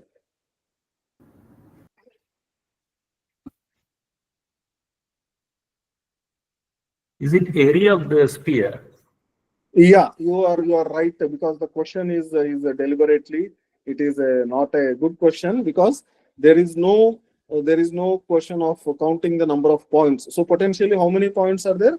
Infinite points are there. Okay, it is infinite points. Yes. So it can appear that we can shove in infinite amount of data. Okay, you can assume, for example, North Pole means one thing, South Pole means one thing, equator any point is one thing, Northern Hemisphere one point carries one meaning, Northern Hemisphere another point carries another meaning. Like that, you can put in the whole of Shakespeare into one qubit, right? Yeah. So this appears very tempting to say that a qubit can carry infinite amount of information. Okay. So this is a very tempting interpretation, but it is unfortunately not true. Okay. It is unfortunately not true. A qubit can also carry only 1 bit of information. Okay. A qubit can only carry 0 or 1. Is it clear? Because when you make a measurement, you are not going to know which of the infinite options that were given. You will only know measurement outcomes can only be 2 options. It is either this or that. You will not know anything more. When I talk about measurements, then I will explain this point again. But as of now, you understand that a qubit can also carry 1 bit of information. Okay. Anybody wants to comment anything? Is it clear to all of you?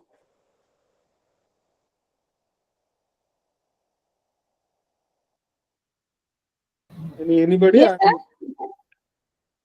Yeah. Okay. So I will assume that all of you have followed this point. If you don't understand, it is fine. We can go ahead and later on you will understand later part of the talk. But if you have the reason why I have not told you, but you have to understand that a qubit cannot carry more than 1 bit of information, even though you can add infinite ways, you can make a superposition. It is not going to, you cannot put more information on a qubit or anything that you can put on a bit. Actually, there is a name for this. It is known as the Kolevo's theorem. It tells you n qubits cannot transmit more n classical bits of information. Okay, so directly using qubits instead of bits is not going to be useful. Okay, so then why are we doing quantum if they are not useful? I am not saying they are not useful, but you cannot directly use them for transmitting information any more better way than classical bits. Okay, how to do them we will see later. Okay. Okay, then there is something known as the no cloning theorem. Okay, very powerful theorem. It tells you that you cannot copy an exact state. Okay, it is like for example, if you have a superposition, how does a superposition look like? I gave this. A superposition looks like this: alpha times 0 plus beta times 1, where alpha and beta are complex numbers. Suppose you have a state psi like this. Okay, you cannot make a copy of this. You cannot Xerox this state. This is what this picture tells you. Suppose it is like you have an unknown state psi. Okay, it is like U is a Xerox machine. U is a Xerox machine. Okay, it takes a state psi, which is a superposition of 0 and 1, unknown state, and you also have another state 0. Okay, it is like now first let me first explain the analogy. Suppose you have a Xerox machine. Okay, how do you take a Xerox of anything? Anybody tell me what all I give you a Xerox machine. What more do you need to take a Xerox of something? I am expecting an answer.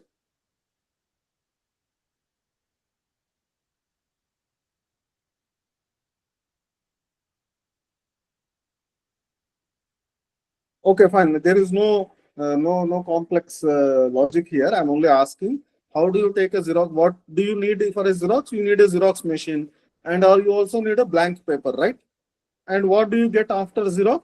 You will have one original and one Xerox copy, which are indistinguishable as far as their contents are concerned. They will be identical.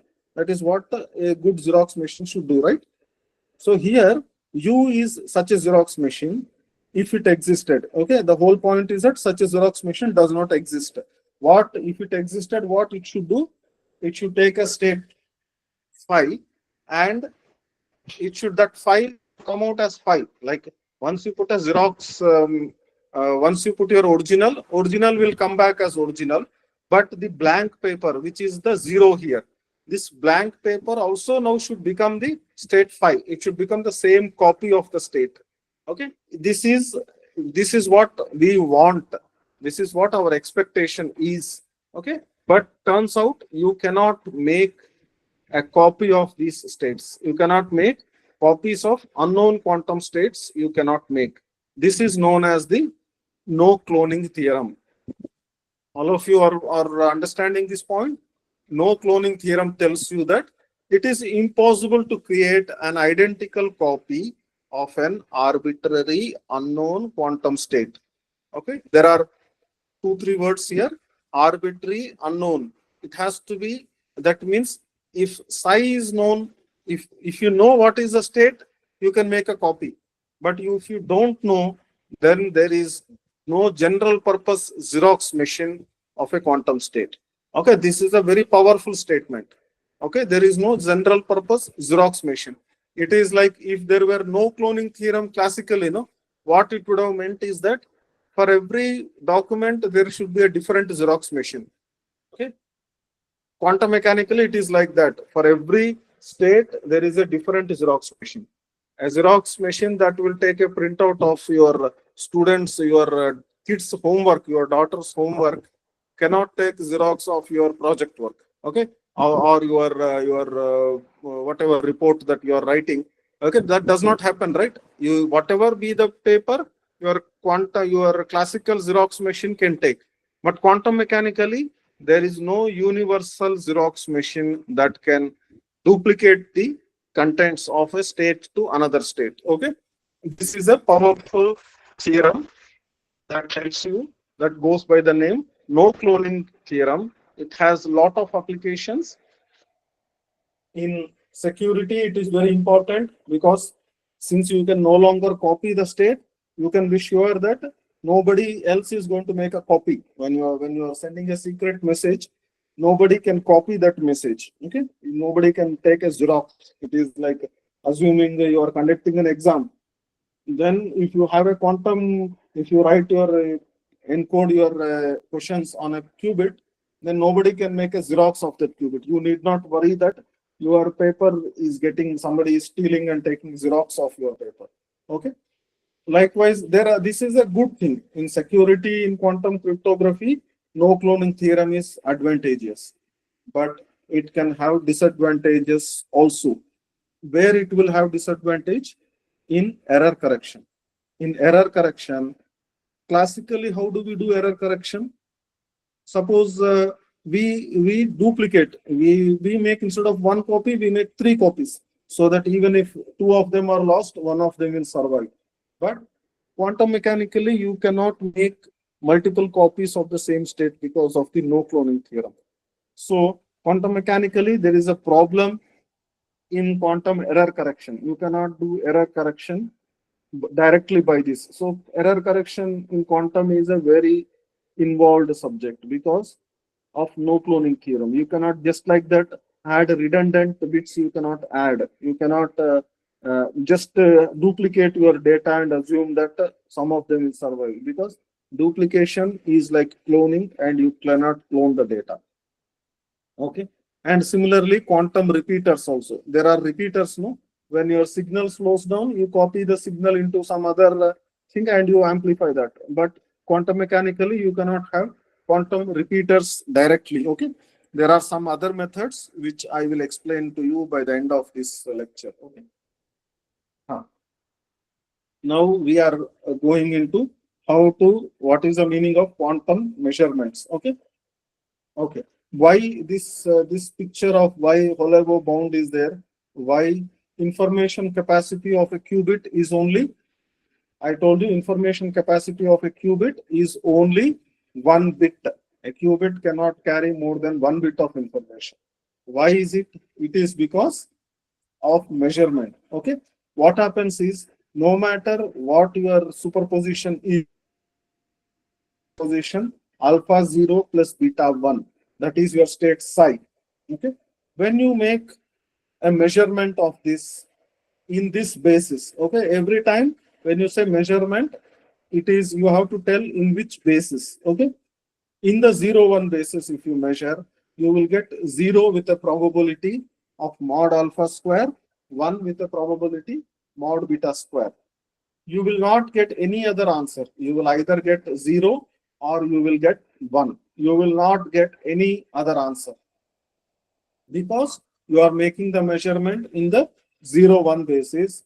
In which basis you measure, only those will be the outcome. You cannot get any other outcome. Okay, this is a very important point about quantum measurements. Okay, now I will give some example again with respect to the polarization only. Suppose you want to have you have these 4 polarized lights. All of you remember this. I gave an example of horizontal, vertical, diagonal, and anti-diagonal polarizations. Okay. Suppose you have these 4 polarizations and you make a measurement. Okay. Now you look at this picture. This is not, this picture is the notation for measurement in the horizontal vertical basis. Okay. I have created this image. This is not the standard image. You will not find this picture in any text. Just created this image for understanding. This is not any notation or anything. Okay. So whenever you make a measurement, this is like your plus shape. You see that the shape is now plus. All of you understand this picture? This is like the same 2 arrows. You have horizontal arrow, vertical arrow. I have superposed them. Instead of black arrows, now the background is black and arrows are white. All of you are understanding how what is this picture drawn as? Yeah.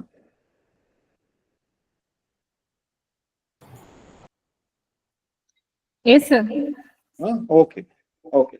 So it is like the same horizontal, vertical. I have put horizontal over vertical, made them white, and the background I have made them black. So there is an horizontal arrow, there is a vertical arrow, one over the other, and I have put them in the black background. This represents the horizontal vertical basis. Okay. Similarly, you have the diagonal anti-diagonal states. You can make a diagonal anti-diagonal basis. That is going to look, you can say it looks like this. This is more understandable, I guess. You have an arrow diagonally and an arrow anti-diagonally. There are 2 white colored arrows, one over the other, perpendicular to each other in a black. This picture like this. This indicates the measurement in the diagonal anti-diagonal basis. What do I mean by this is, because polarization is not visible to the naked eye. you cannot look at the photon. Anybody who, I'm sure most of you, I don't have to tell to this audience, you know that polarized light is not distinguishable by the naked eye. You cannot look at the polarized light and tell what polarization it is. Okay, so you have to have some gadgets. Okay, those gadgets are generally wave plates, polarizing beam splitters, and detectors. But for this lecture, I am going to keep it very simple. I am going to assume your detectors, your measurement devices are going to look like this. Okay, plus and cross. Okay, this is like a cross, the into mark, the multiplication mark, and this is like a plus mark. Okay, now why this picture is that? Suppose you have a horizontal polarized light. Okay, horizontal polarized light through the HV basis, can it come out? By this picture, you can say that yes, the horizontal polarized light can pass through the HV measurement. Okay, so once it passes through, it comes out and you can measure it as horizontal. Likewise, vertical can pass through the HV basis as well. Okay. Likewise, diagonal will pass through the diagonal anti-diagonal basis, and then you will know that by looking at the outcome, you will know. Okay, so this picture is understandable to all of you. Yes, sir. Yeah. Okay. So what I'm telling is that this picture is that if you choose the proper measurement, then you will know the state. If you choose improper, it is like left side, nothing is visible to you. But if you have chosen the correct one, the right side picture will get visible. Okay. I'm telling you as an example. In the lab, you will have to put some detectors. But here in this example, you assume left side is not visible to you. But once you put the correct gadget, it comes out of the gadget and it becomes visible. Okay. So your HV basis, if you choose the right basis, you will get the answer correctly. What happens if you choose the wrong basis? Suppose it is horizontal, but you have chosen the cross basis, the multiplication basis if you choose. That is the diagonal anti-diagonal. That is the third basis you have chosen. What happens? You will get the probabilities. You will have the notion of quantum probability. You look at this picture, all of you. You have a diagonal polarization, but what you have done, you have used a horizontal vertical basis. You have chosen the wrong basis. You have a state which is diagonal, but you have chosen a wrong basis. Why you would have chosen a wrong basis? Because I told you, you cannot see the polarization. So you don't know whether it is diagonal. Only in the picture, I'm able to tell it is diagonal, but in real world, you will not be able to look at it and tell. Okay. So, but if you choose a wrong basis, then what happens? Still you will get 50% of the time it will be horizontal, 50% of the time it will be vertical. Understand all of you? If you send a diagonal photon through a horizontal vertical measurement device, then there is a chance. Suppose you send 5,000 times, then 2,500 times, you will see that it has become horizontal. Another 2,500 times, you will see that it has become vertical. All of you are following this example? Yes, sir. Okay. Likewise, if you have anti-diagonal, and send it through this kind of same basis, the horizontal vertical basis, then also you will get the same outcome. 50% of the time you will see that it has become horizontal. 50% of the time you see that it has become vertical. Okay, this is the another mysterious mystery of quantum mechanics. It will not tell you that measurement is wrong or your measurement choice is wrong. Nothing. You will only see sometimes it becomes horizontal, sometimes it becomes vertical. If you do correct basis, then all the time you will get that one answer only. Whereas if you choose the wrong basis, then you will get two answers with some probability. You will get both the answers. Is it clear to all of you? Yeah. Okay. Likewise, you can do another wrong choice could be you have a horizontal polarization, but you sent it through the diagonal anti-diagonal basis. Then also the similar phenomena happens. 50% of the time you will see that it has become diagonal. Another 50% of the time it has become anti-diagonal. Okay, that is the similarly with vertical also you will see 50% of the time it becomes diagonal, 50% of the time it becomes anti-diagonal. Okay, any questions in this one? Anybody?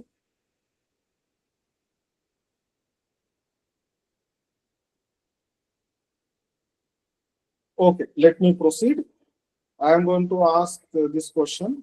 Suppose you don't know what polarization it is, but you send it through the diagonal anti-diagonal basis and you see that it is diagonal. Then what could be the polarization of the unknown state? Yeah, this question is clear. You have sent it through diagonal anti-diagonal and you see that it is diagonal. Then what is the original polarization?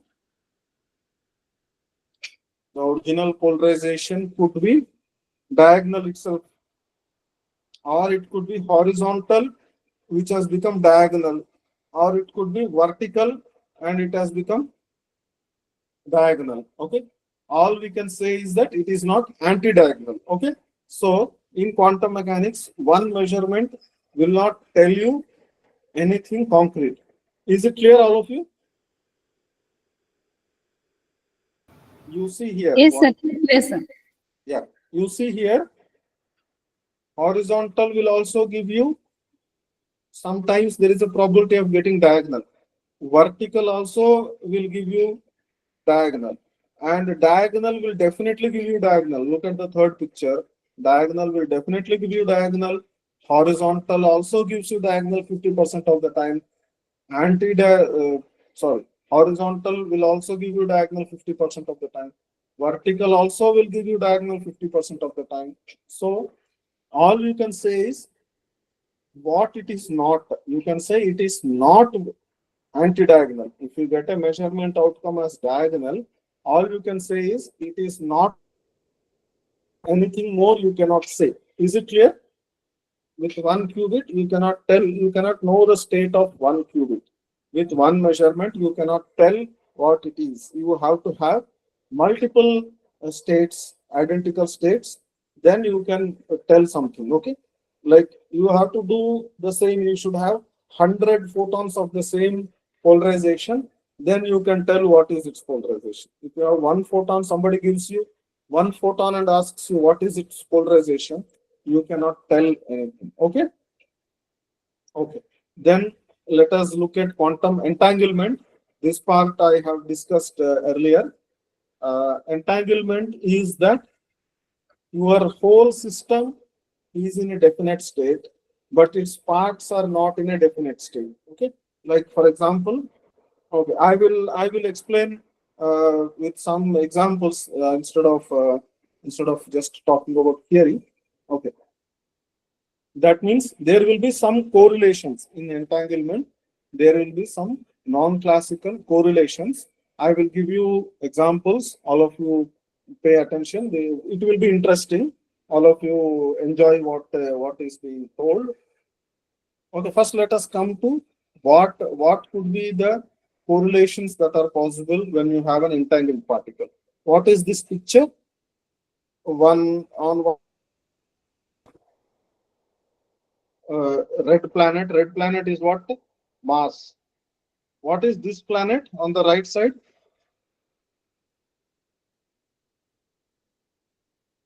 I think it is Uranus. Is it Sun? No, it cannot be Sun. No, it is, I think, Uranus. Doesn't matter. We can assume it is Earth itself. So there are two parties which are very, very far away. You have on the Venus there is an Alice, and on Uranus there is Bob. There are two people sitting very far away. Okay, why they should be sitting so far away? So that we can prove that they are not talking. They are so far away that even with for a phone call it will take some minutes. Okay, so this experiment is done within a few seconds. Okay, then you can be sure that there is no way they can be cheating. Okay, that is why people assume that they are on different planets. Okay. So now they share a pair of quantum particles which are entangled.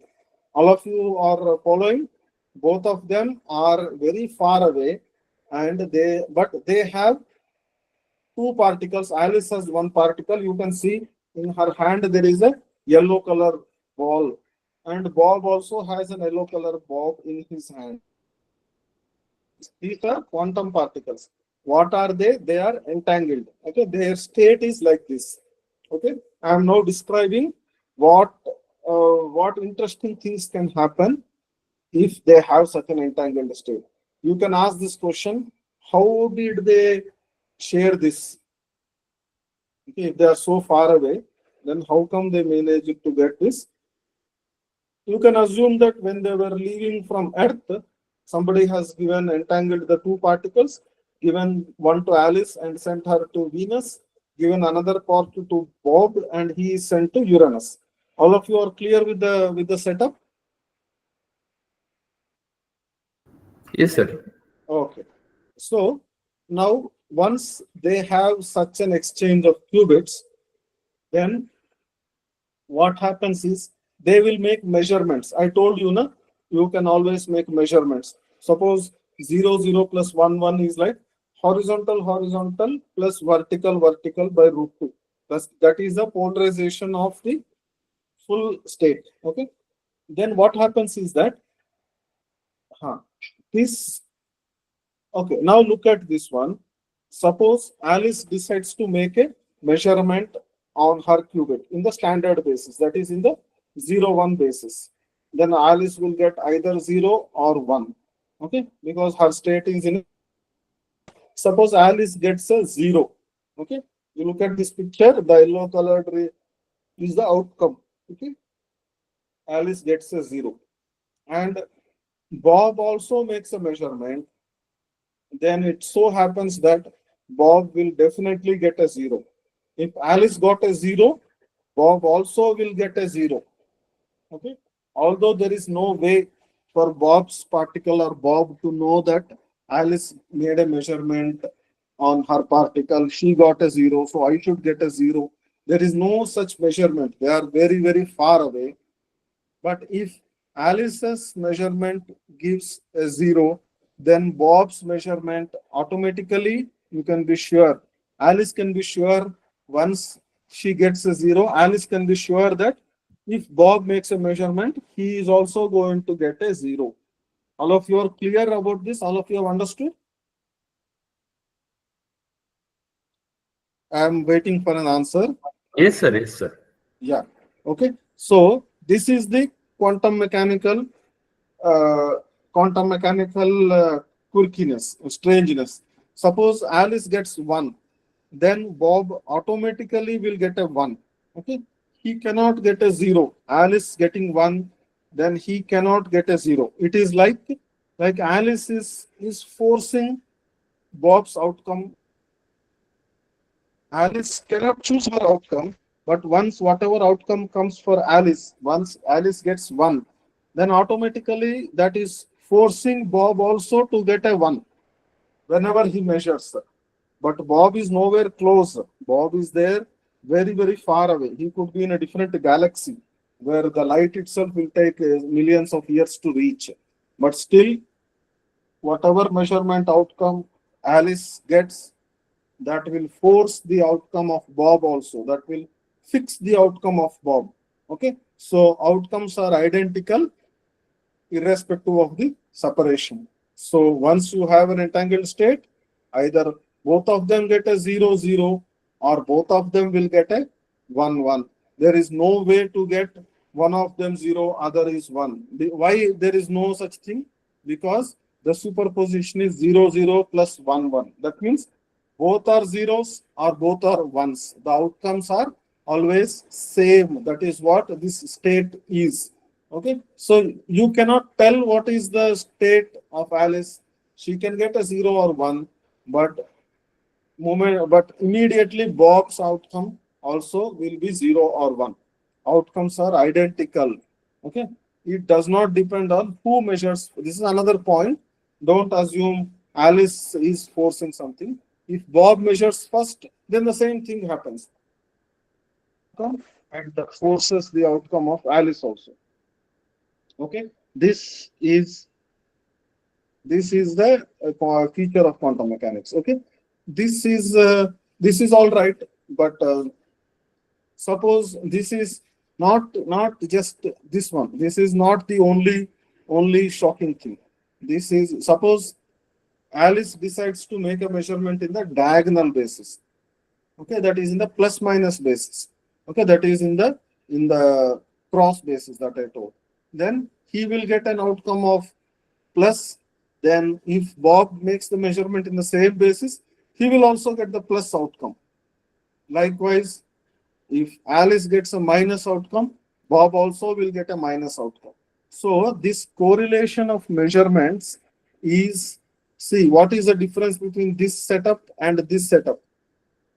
In the earlier setup, Alice decides to make in the standard basis. In this setup, Alice makes a measurement in the diagonal basis. Okay, here the outcomes are plus and Bob is also plus. If Alice gets minus, Bob also gets minus. Whereas here, Alice gets a 0 or 1. Likewise, Bob also gets a 0 or 1. So measurements, the quantum correlations are across different measurements, not 0, 1. In any basis, these measurements will be correlated. Okay, any questions anybody has?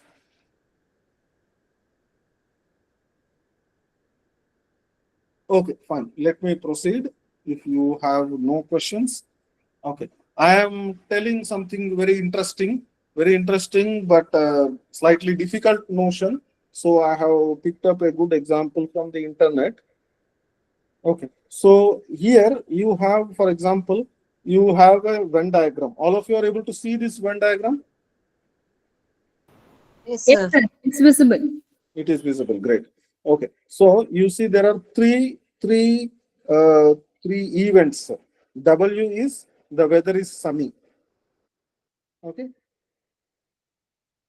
and A is Alice goes out. B is event Bob goes out. Okay, what is the intersection of A and B?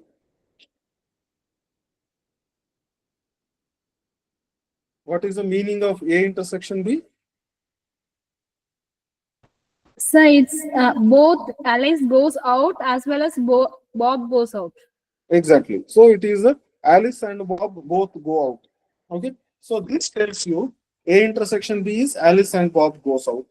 What is A intersection W? So Alice goes out and the weather is sunny. Sunny. So you can say Alice goes out in sunny weather. Okay. The weather is good. So Alice went out. Okay, in a good weather. You can say that. Okay. And what does W bar intersection B means? W bar means what? Weather is not sunny. Okay. Yes, sir. So weather is not sunny means, let us assume weather is cloudy. Okay. So what does W bar intersection B means? Bob goes out in the not a sunny season. Not in a bad weather, in a cloudy weather. Yes. Okay. Now Bell's inequality is like P of A intersection B is less than or equal to P of A intersection W plus P of W bar intersection B. Okay, it is slightly difficult to understand. So I have picked up another picture. Now you look at this picture. P of A intersection B is the leftmost. Look at this picture. This is correct. P of A intersection B is this one. Yes, sir, it's correct. The shaded region. P of W intersection A is this region. Yeah. Yeah. And P of W bar intersection B is this region. Yes, sir. Now tell me, is this relationship correct? P of A intersection B should be less than or equal to P of A intersection W and P of B intersection W bar. This has to be correct. Yes. Is it correct? This region must be Yes, sir. It is a smaller than- subset. It is correct. Yes, sir. It is a subset. Right. It is a subset. It has to be smaller than this one, right? This region is smaller than the sum of these two regions. Agree? All of you agree? Yes, sir. Yes, sir. It's Yeah. a So, yeah, thank you. So now this is so commonsensical, no? This looks so good, so easy to see that it is correct. But unfortunately, this is correct only classically. Quantum mechanically, this inequality is violated by some states. Is it clear? Quantum mechanically, the A intersection B will be more than A intersection W plus W bar intersection B. Okay, it can happen. Does it? Are you surprised? Is it surprising or not? Yes, it is surprising. I am surprised that quantum mechanically, this simple, what is the very geometry is not satisfied quantum mechanically, because in quantum mechanics probability operates very differently. Okay, you can have negative probability amplitudes and all. So you will see that some states violate this inequality. Okay, this goes by the name of Bell's inequality. Don't assume this is Bell's inequality. This is only one illustration of Bell kind of inequality. I request all of you to look up Bell's inequality in Wikipedia or any good book on quantum computing. Then you will see that this is such a obvious thing, but quantum mechanically it can be violated. This inequality can be violated. Okay, so entangled states, the kind of states which have this kind of correlations, they are expected to show this kind of behavior. Okay. Okay, I will tell you something. Maybe there is no. Okay, let me explain this point also. Okay. Okay. Since there is a how to understand quantum entanglement for practical purposes or for real time, how to have a real time consequence. Okay. Suppose I am thinking of a game. Three people: Alice, Bob, and a referee. Okay. Who are the players? Alice and Bob are the players who are they are not playing against each other, mind you. Alice and Bob are not fighting. They are not fighting against each other. They are playing against a third fellow called referee. Okay, these two, Alice and Bob, they are on a different planet like this picture. They are on two different planets like this. Okay, Alice and Bob are on two different planets, and the referee is there in a third planet. Suppose referee is on the Earth, Alice is on Venus, and Bob is on Uranus. Okay, there are three different people in three different continents or countries or places or rooms or whatever. But the condition is that Alice and Bob are not supposed to talk during the game. They should not come together and discuss. Their idea is that they have to win the game, but the condition is they should not discuss the strategy. Okay, first let us see what is the game. The game is that you look at this picture. This picture itself is the game. X and Y are there. No, all of you are able to see the picture. yes, sir. Okay, so you have a referee. Referee is going to give one bit X to Alice.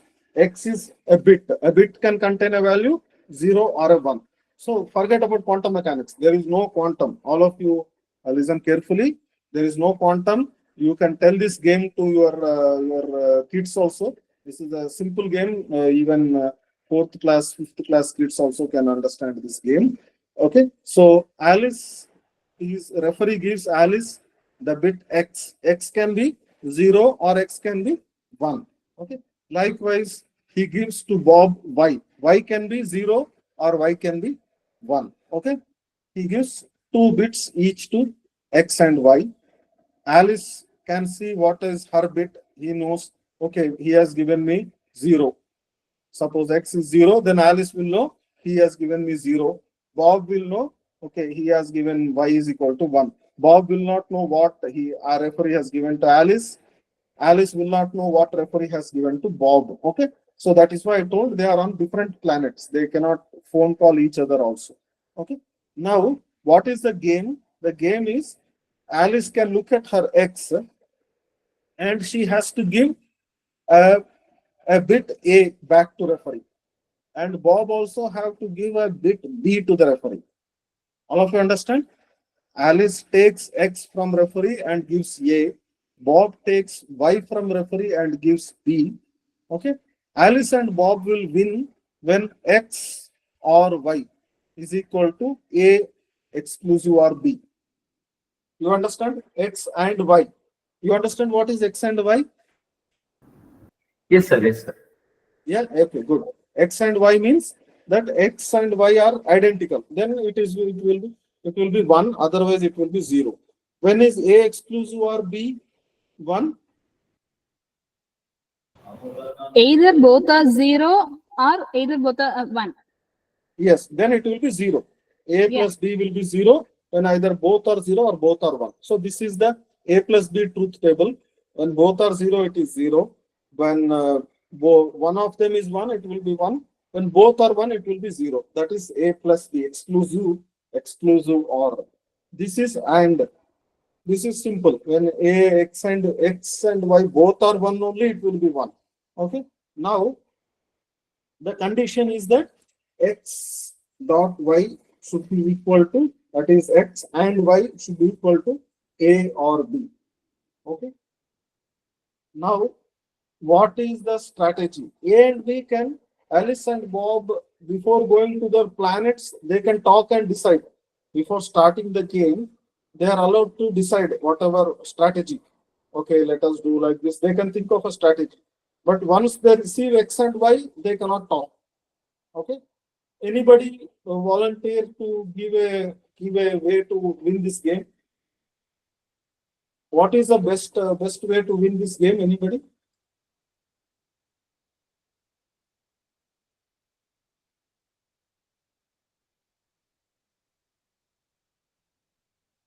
I am expecting an answer. You need not give the correct answer. Just suggest something. Suggest some feature of this game which you can benefit.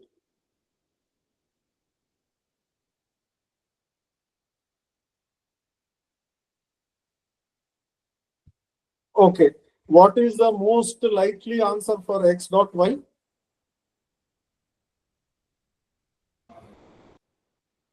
So both X has 0 and Y has 0. That means X dot Y is 0. When, how often is X dot Y 0? 3 times out of 4, no? Okay. X dot Y is 0 for 3 choices of XY pair. Only So when first choice. No. First choice, second choice, third choice, all of them give you X dot Y is 0. Okay. Yeah. There is a higher probability of 0, isn't it, sir? Exactly. So X dot Y is 0 higher probability. 75% of the time, X dot Y is 0. Okay. So Alice and Bob can assume that X dot Y is going to be 0 because that is more probable. Okay. Once X dot Y is 0, they have to just make sure A exclusive or with B should be 0, right? In what way they can choose A exclusive or is 0?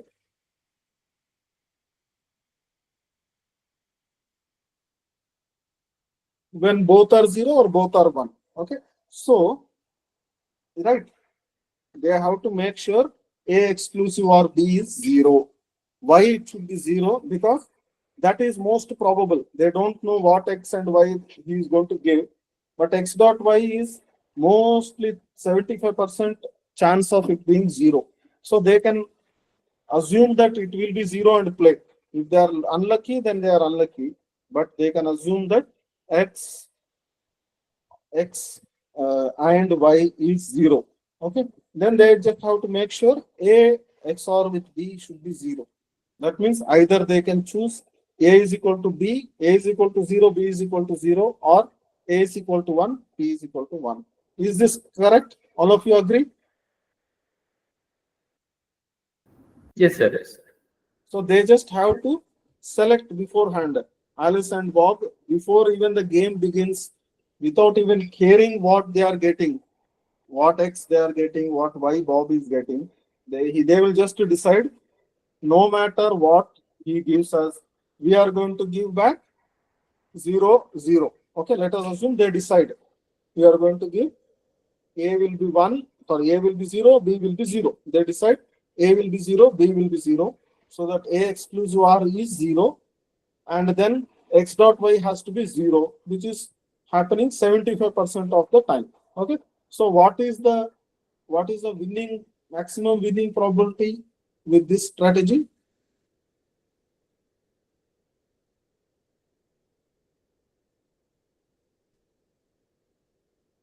What is the winning probability of this strategy? 75%, right? Because A plus B is 0. So X dot Y will be 0 for 75% of the cases. 3 out of 4 cases, X dot Yes. Y is 0. So what is the winning percentage? How often, how probable Alice and Bob can win? It is 75%, correct? Yes, sir. Yeah. Anybody wants to comment anything? Anybody thinks I am wrong or something? Any comments you can tell?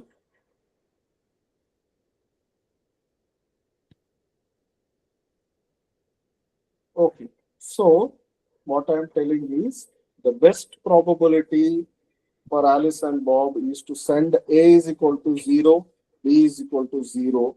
That gives them a winning probability of 75%. Correct. That is right. 75% is the correct answer.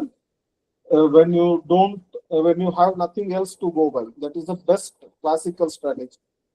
But can you do better? Can you do better than 75%? Yes, you can do better when you, Alice and Bob, beforehand, they choose entangled particle. Before separating to their planets, no, they will share an entangled state, something like this. Once Alice and Bob share an entangled state, they can use that entangled state to go from 75% to, they can go close to 85%. Okay, they can go close to 85%. From 75%, they can increase their winning probability by 85%. Okay, this 10% you can increase by using the entangled particles. All of you are clear about this one? I request you, I have just given a very small, very trivial example. I request all of you to look for Wells inequality, CHSH inequality, and CHSH game. Okay, these are very interesting resources are there. You can play around. Maybe today itself after this lecture, after your regular classes, I request all of you to spend a couple of minutes on understanding this game, very trivial. You will appreciate that the probability of winning increases by 10% when you use a quantum correlated entangled state. Okay. Now this will, you can ask the question, how to generate entanglement, how to create these entangled states. Until now, we have seen entanglement is very useful. I have not told you fully, but I have given you one example of CHSH game where it increases your winning probability by 10%. Okay. But how to generate this one? One example is known as the spontaneous parametric down conversion. You will create two photons. You see here, you have two cones. See what you are getting is a laser light. This is a pump laser beam. The purple picture is the original laser light.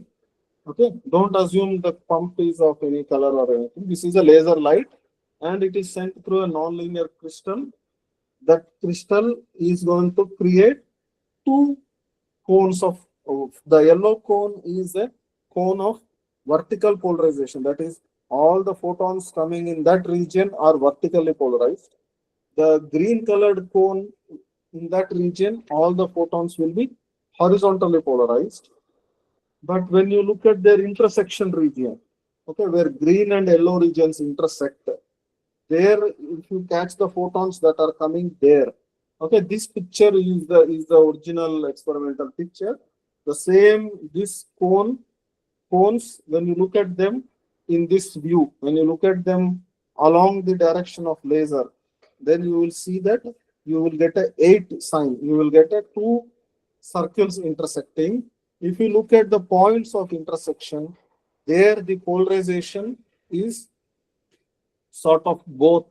So there your system, those photons will be entangled. Their state will be horizontal plus vertical. Okay, that will be a kind of superposition state. Okay, so this process is known as the spontaneous parametric down conversion. Okay, so this is the he is the person who has invented this. Okay, and yeah, Paul Quiet. His name is Paul Quiet. This is the original paper. New high intensity source for polarized entangled photons. Okay, this is a 1995 very celebrated paper in physical regulators. Okay, okay. So this part we will. Okay, there are some interesting. You can look at this particular picture. Okay. We are now looking at entangled swapping. There is one another feature called as entanglement swapping. Okay. Here, what happens is, all of you look at this picture. Okay. You can understand the notion of entanglement swapping by this picture. What happens is, A1 and A2 are entangled. B1 and B2 are entangled. Okay. But suppose you make a what is known as a Bell measurement between A2 and B2. See, A2 and B2 are not entangled. They are just two particles which are physically close by in this example. You make a joint measurement of A2, B2. Okay. Then what happens is, once you make a joint measurement of A2, B2, the particles A1, B1 will get entangled. Okay. See, this is very interesting. A1 was entangled with A2, B1 was entangled with B2. You did not do anything to A1, B1. They are very far away. Again, they could be, A1 could be in Venus, A2 could be in, B1 could be in Uranus. Okay, but still you had A2, B2, you make a joint measurement. Then what happens is, that measurement is going to induce an entanglement between A2, B2 and also between A1, B1. Okay. Is it clear?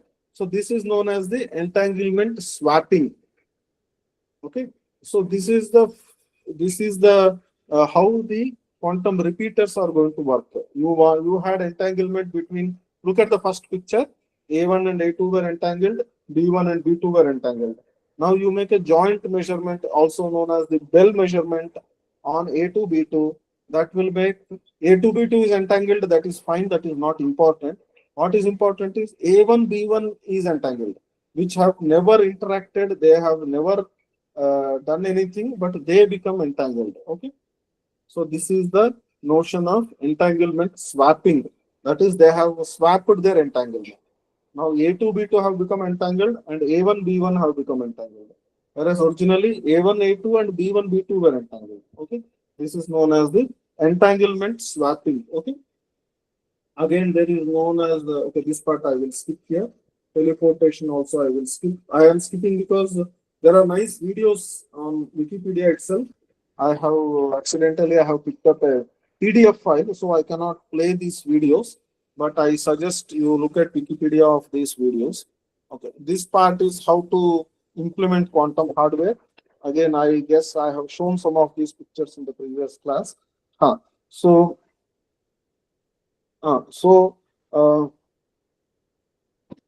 so how to measure the supremacy of quantum? I'll just explain this and I will wind up in a couple of minutes. How to show quantum systems are superior? Okay, you can tell that they occupy lesser space for computation. They require lesser hard disk space, or RAM, they require smaller RAM, or they will be done in faster method. Okay, I am now discussing the next chapter known as the quantum supremacy. It is like how can we show quantum systems are better than classical systems. Okay, so this is a you can show that they will do computations faster. So in terms of speed or in terms of the quality, what you get, the results are much more better quality, better accuracy, better precision in quantum maybe, or they are more energy efficient. Okay, quantum computations require lesser energy, lesser, their quantum processors do not take that much of wattage of power. Okay, or it could be cost, how much a quantum computation costs, or it could be something else like quantum computations may be more environmental friendly than your classical computations. Okay, so you can measure the quantum supremacy, that is how quantum is better in different ways. Okay, so most popular method is through speed. That is what eventually it will come out to be. But we can have our parameters as anything. There are many papers which started telling that quantum computations are more environmental friendly. They don't create so much climate change as your classical computers and all. Okay, your supercomputers, they require a lot of resources for management, and they are not safe for the ecosystem and all. But quantum, they say it is better. Okay, I don't have any comments on that one. Okay, so I just want to say that this is not everyone is very enthusiastic. There are papers even in okay, there are in 1996 there are people who suspected quantum computing dream or nightmare. In 1996 they have written, it is fair to say that the implementation of XE error correction will be difficult, and they say large scale quantum machine is a nightmare. It is not going to happen, is what somebody has written in 1996. Okay. In 2003 also, they have written quantum computing, a view from the enemy camp. This article got published in 2003. Okay. And there is in 2011, how quantum computers fail. Okay. This is another paper. And then in the Nature 2023, the title says, quantum computers, what are they good for? And the byline says, for now, absolutely nothing. But researchers and firms are optimistic about the application. This is in 2023. Okay. But this is not a negative paper. This is a very good paper. So they have told the reality. They said, as on today, quantum computers are still not at a stage where they can make an impact on real world problems, but they are progressing slowly. Okay, because it is a totally new technology, they are not very slow also. They are making good progress. Okay, so one of the claims of quantum supremacy is Google's work in 2019. So this was covered in New York Times. They have written, Google claims a quantum breakthrough that could change computing. And okay, so I will not skip all this story. Okay, so this one is, so they have their final statement is, we are only one creative algorithm away from reliable near-term quantum applications. So this field is very exciting, and we are just one creative idea away from very good quantum computers. Okay, so at this optimistic note, I will stop my talk here, and I'm ready to take any questions.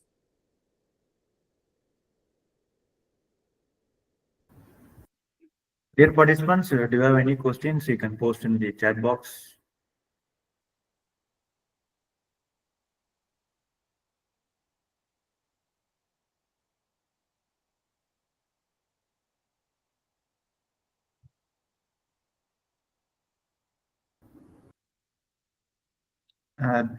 Thank you, sir, Dr. Gurujaji. You are giving a wonderful presentation of this topic. Yeah. Okay. Thank you. Thanks a lot. Thank you very much, sir. Thank you very much. Yeah. Thank you. Thank you. Yeah. Dear participants, we are going to start our next session. This is the last session of the 6th day of ATAL. So, 13th session we are going to conduct. I would like to welcome our Dr. Satyaprakash Panniyappan. Hello, sir.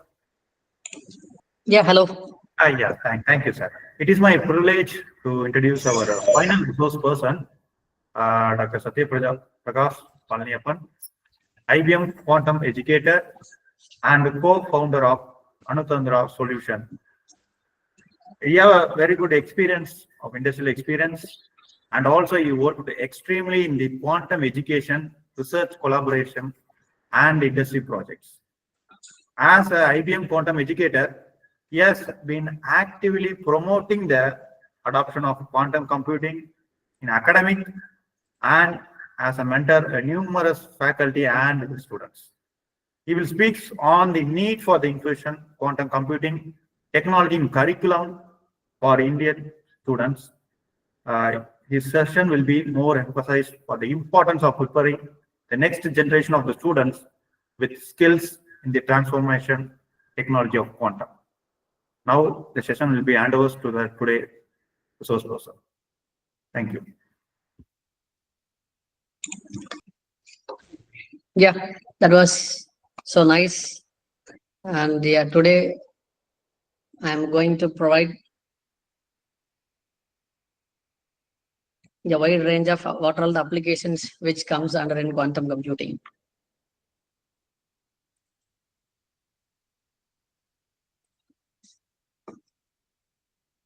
Am I audible? Yes, sir. It's audible, sir. Please. Yeah.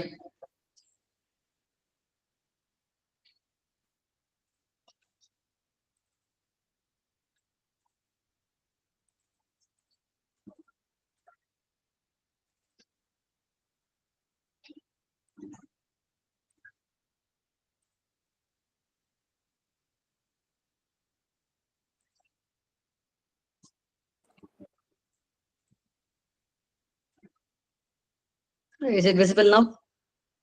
Yes, sir. It's visible, sir. It's very clearly. Thank you. My screen is visible. Yes, sir. It's visible. Okay. So, and so shall I minimize my video or else I will keep my video as it is? Which is convenient? Which one is convenient? Sir, as it is, it's enough, sir. Yeah. Right. So I'm happy to see such a wonderful participants of strength around 69 people and in the evening. So this shows how much they are interested towards the quantum computing.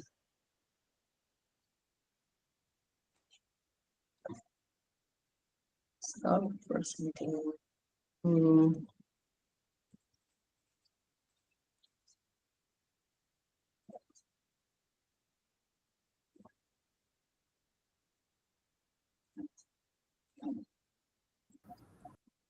Sir, Yeah. your voice is not audible. Yeah.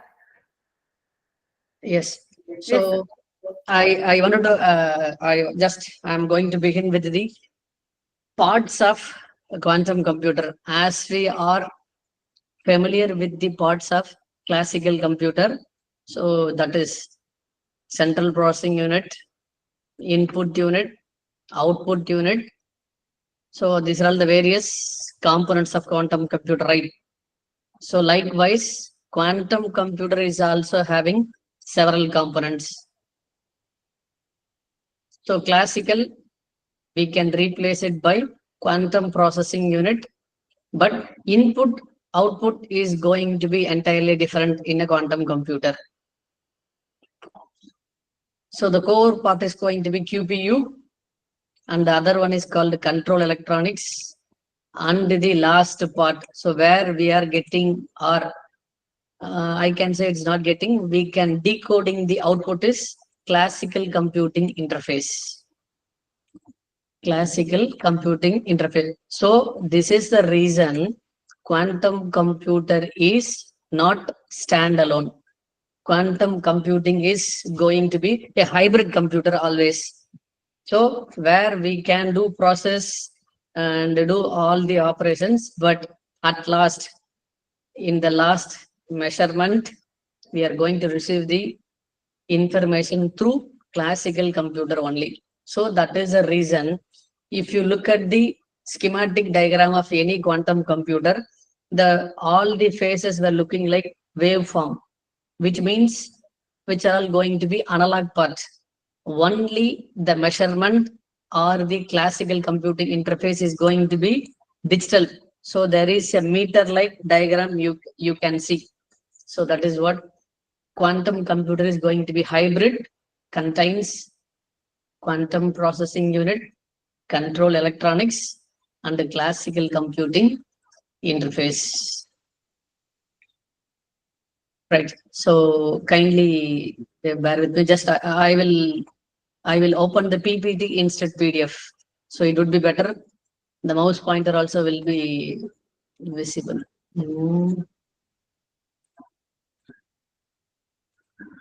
Okay, I think we will use it.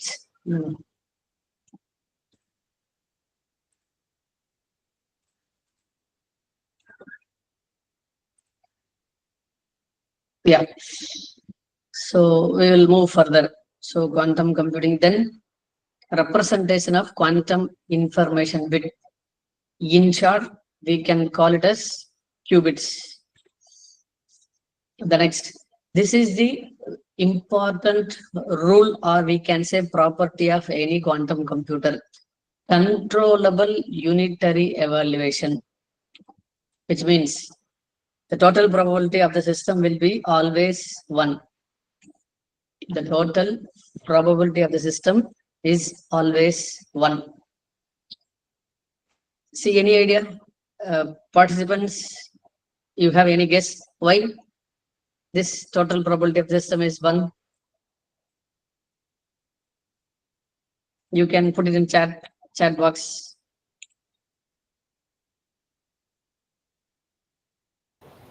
Sir, always total probability is 1. Yeah, always total probability is 1. Yeah. Why? So why it is matters in quantum computer? Any guess? So because all the random variables of quantum computing is going to be discrete random variable, and the distributions which falls under this is going to be binomial, we can say Bernoulli or Poisson. So that is the reason the total probability of the system is going to be 1, and due to the reason the random variables are going to be type discrete random variable. So only controllable unitary evaluation is the important property of any quantum computer. Next. So we have seen the definition, components, and how the information is processed in a quantum computer. Then how it is operated.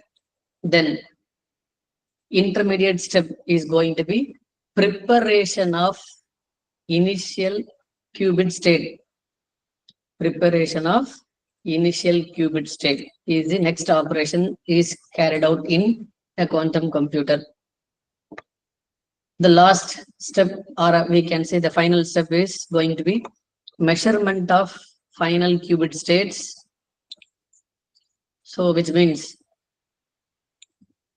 it collapsed to either state 0 or 1. Look at here, we are having the representation of R. We are having the representation of R, means it is classical. Suppose if it is going to be QC types, yeah. This is the mathematical definition. 0, is it visible?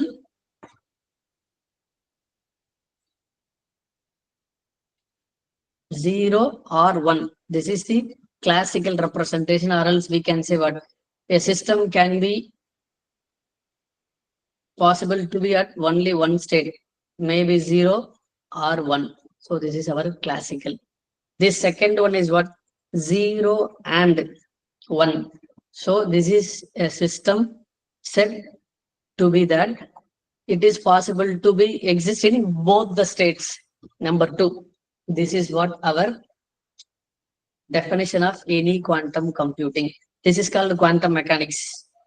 This is how this principle yields the quantum computation.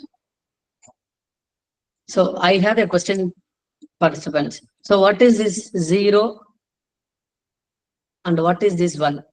Maybe in quantum computing or classic, sorry, not in, what is this 0 and 1 in any classical computing? Put it in chat box. What do you mean by, what is this not mean by, what is the representation 0 and 1, 0, 1? Indicate high or low value, sir. High or low value, yes, I agree, it is high or low value. But exactly, there is one more. Your answer is halfway. I am looking exactly what is it. So anybody from the group can say definition of a classical computer. So computer is an electronic device, right? Computer is an electronic device. So this 0, 1 is the representation of the electron spin. Electrons spin. So the 0 is what? The electron spin at northern hemisphere, electron spin at the southern hemisphere. Right. So this is definition of classical computer. So if you come to the part of quantum computer, what is it? 0 and this is logical and 1 belongs to quantum mechanics. Particle can have what? This behavior. It can behave in a state of 0 and a state of 1. So this is the reason, along with the quantum mechanics principle, we can able to construct a quantum computer. So then finally we can measure. Finally we can measure. So then what will happen? It collapses to either 0 or 1. So it will be classical. So in this part, quantum computer will behave as a classical. Right. So this is the typical image of any quantum computer.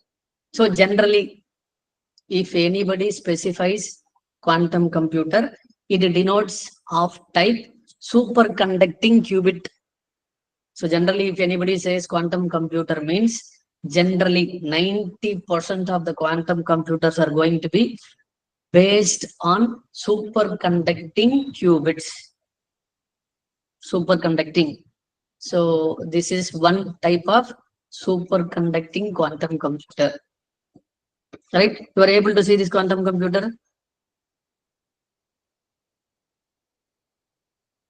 So already we have seen the parts of the quantum computer, right? So what are all the various parts? We have seen earlier. Quantum processing unit, control electronics, classical interface, dilution refrigerator. This is a cross section. This image is a cross section of a dilution refrigerator. It's a cross section of dilution refrigerator. Yes, somebody wants to ask something. Yes.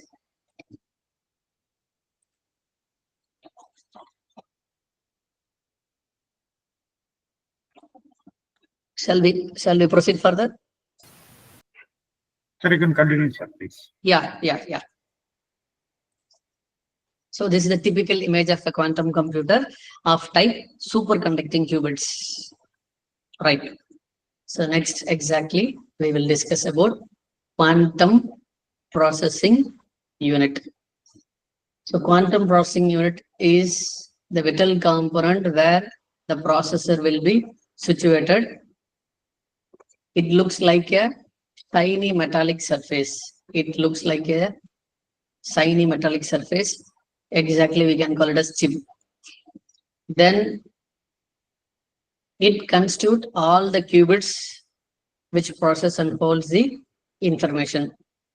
And if you look at closer into it, there you can see there is a tiny lines, loops.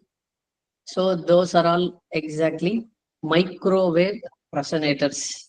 Those are all microwave resonators, right? So this is what quantum computer generally uses superconducting qubits. We will see the later the types of various qubits. Yeah. Now we will come into the dilution refrigerator. Yeah, I have a question now here. Yeah, anybody from the participant side? So why it is not possible to see any quantum computers in room? Why it is not possible? Why it is not possible to see any QCs at room level? At room level.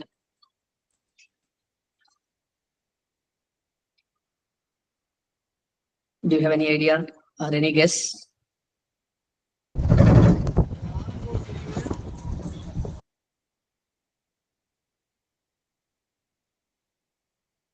See, because of this component only, dilution refrigerator. It is not like our fridge, classical fridge, which we are having in house, right?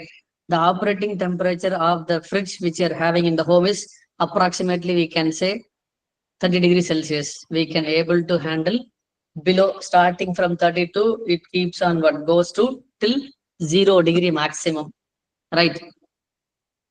The operating temperature of this dilution refrigerator will be in Kelvin, ranging from 1 Kelvin to 4 Kelvin and goes on. And you know the value of 1 Kelvin. 1 Kelvin is exactly minus 273 degrees Celsius. It is how much? It is 273 degrees Celsius. So that is the reason the coldest places in the universe is what? Boomerang Nebula. It's a quantum computing chip inside the fridge. So what is that? It is the quantum chip inside the dilution refrigerator. So this is a place where the quantum computers were kept. So it looks like cylindrical devices, half and as tall as human, approximately 4 feet. So dilution fridge is exactly height as a human being, approximately 4 feet in height. 4 feet in height. So inside it, multiple layers of seals. So progressively colder. So if it keeps going right, the innermost part is going to be the coldest. Progressively colder, isolating the process from heat and the electromagnetic noise. Look at this word terminology, electromagnetic noise. Noise is a biggest factor in any quantum computing. So you have seen this terminology, NISQ, noisy intermediate scale quantum NISQ era. We are in the era of NISQ, NISQ. So these noises affect the quantum computer's efficiency. So that is the dilution refrigerator. This is the diagram of visual representation of dilution refrigerator. So this is the reason superconducting based qubits quantum computer not able to maintain in room temperature. So we need special setup called cryogenic setup. So the special setup is called cryogenic setup. Right. The next part of the quantum computer is going to be control electronics, which is going to what?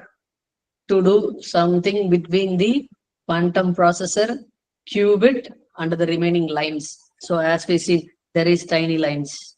Here are some tiny lines and things. So those are what? Microwave electronics are used to control the qubits. They send microwave pulses to the quantum processor to perform calculation. So what is carried out? Microwave pulses are carried out through these lines, and it only does the quantum computation. These convert quantum algorithms into instructions for qubit. So here only quantum computation takes place. They are connected to the dilution refrigerator through thick cables. This they are saying about this only, thick cables. So that is about control electronics. Next, the final component of the quantum computer is going to be classical computing interface. Right. The purpose is going to be, so in any typical computer, what we do, if we execute a program, the .exe code will be executed, right? Likewise, in quantum computer, it will be termed as measurement. It will be termed as measurement, converting the quantum state of qubits into a classical data. So very, very important phenomenon is what? Converting the quantum state of qubits into classical data. So what it does, generating signals, microwave pulse to manipulate qubits. And the other process is signal conditioning, processing and amplifying signals for accurate measurement and control. Data processing, performing calculations on the classical data to guide the quantum computation. So this is what the purpose of classical computing interface. Right. So here let me stress a point. So you people have seen quantum articles, quantum things in internet or any textbooks, right? So how it looks like? Is it good? You are able to understand those representation, symbols, and the mathematical terminologies?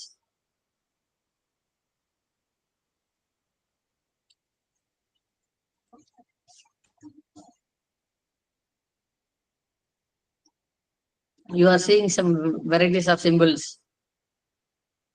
Yeah, you will take a look into it. So we can say it is a combination of linear algebra and trigonometry. So and there is a component called block sphere, probability and measurement. Most of the random variables used in the quantum computers are discrete random variable. In the earlier slide,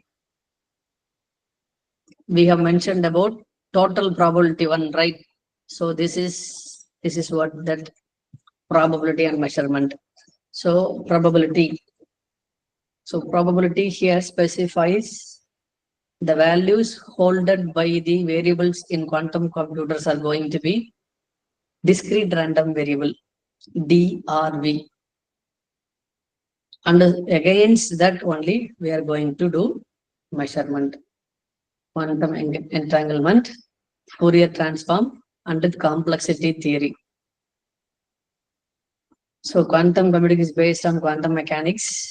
Mathematical foundations involves linear algebra, probability theory, complex vector spaces. In order to handle complex vector spaces, we need block sphere.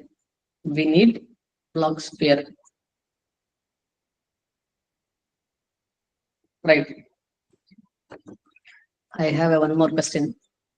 In simple way, anybody can define a quantum computer, or else I can say layman way. So there is a relationship between this topic and that layman way explanation.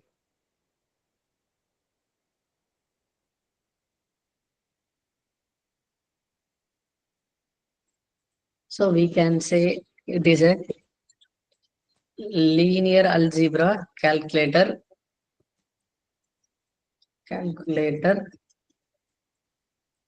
or tensor calculator. What is it? Quantum computer is tensor calculator or linear algebra calculator. So tensor operator. So we will see, we will discuss about this tensor operator elaborately.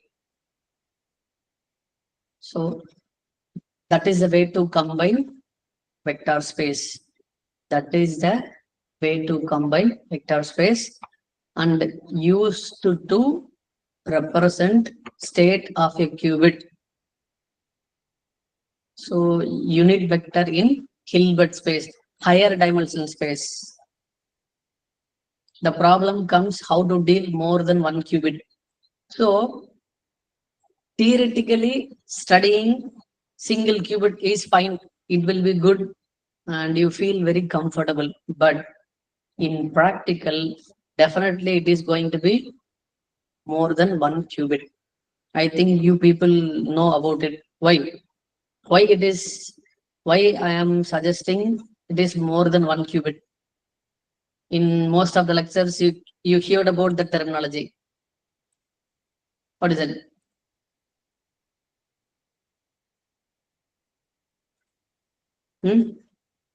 Why I am saying it is not a single qubit?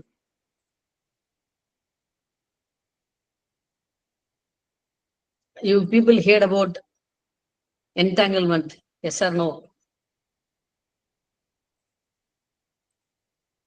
Did you hear about entanglement in previous lectures? Any of those previous lectures? Yes, sir. So what do you mean by entanglement?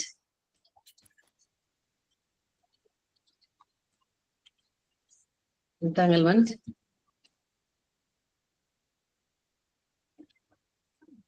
So definitely for entanglement, 2 qubits are required. Agree with me? Yes, sir. Agree, sir. Yeah. Yes. So then how to represent? Okay. So having qubits. So definitely in reality we are going to have more than one qubit. Then how to handle it? How to operate? I mean operate means applying operations, or we can say computational aspects of qubits.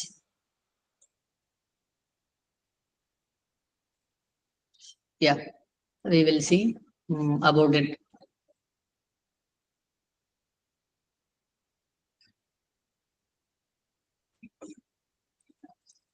My screen is visible? Yes, sir. It's visible. Yeah. Yes, look at here. So tens are product of two matrices. Look at here. We are having two matrices, A and B. So this is a symbol of tensor. A tensor B. What I am trying to do? I am trying to apply tensor for A and B. So taking all the elements of A and the element of all A11, A12, A21, A22 along with B. Slightly come down. Look at here. So further, if we expand A11 of, I replaced all the elements of B. A12, I replaced all the elements of again B. The third element of A with B. The fourth element of A again with B. So A tensor B. So these are all what? The elements of A tensor B. 1, 2, 3, 4. 1, 2, 3, 4. So how many entries are there? Sir, the slide that you are explaining is right, sir? No, sorry. Yeah, I'm sorry. No. Let me show it. Something else. So enter screen. Now it is visible. Now you are getting me what? Yes, sir, it's visible. Yeah, okay. Yeah, while I have changed that, I didn't exactly. Yeah, elements of A and B, A tensor B, A11 of B. You people able to see that, right? Now we are here. A tensor B. Possibly we are having 16 entries in it, right? A tensor B. So tensor product of vectors. So the point is what? Handling vectors is not simple. So it requires heavy computational power. In order to handle tensor, it requires heavy computational power. Now we will see tensor product of a vector. So here we have seen general tensor product between scalar. This is tensor product of scalar. So I wanted to ask one more interesting fact from your side. What is the relationship between scalar and vector? I have an interesting phenomenon want to clarify from your side. The relationship between scalar and vector.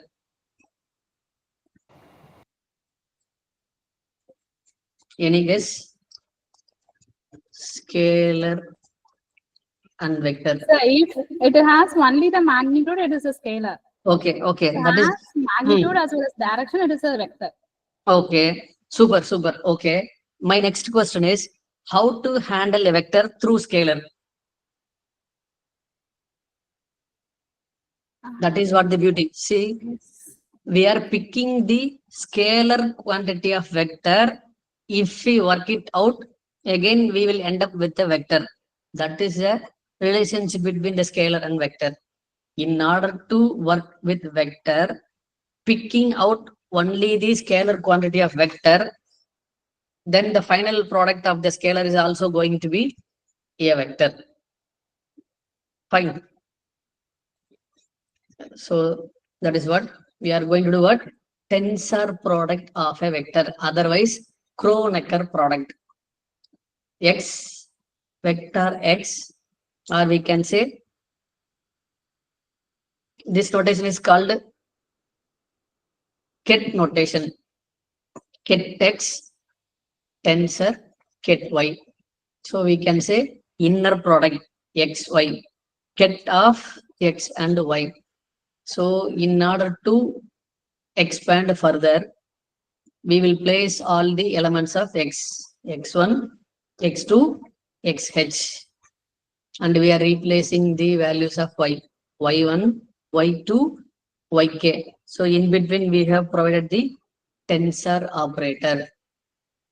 X1.Y1, X1.Y2, likewise, right? So this is what Kronecker product, or we can say inner product. Next, vectors. So this is distribution, and we are having two vectors A, B, C, D. The product is going to be ACAD, BC, and BD.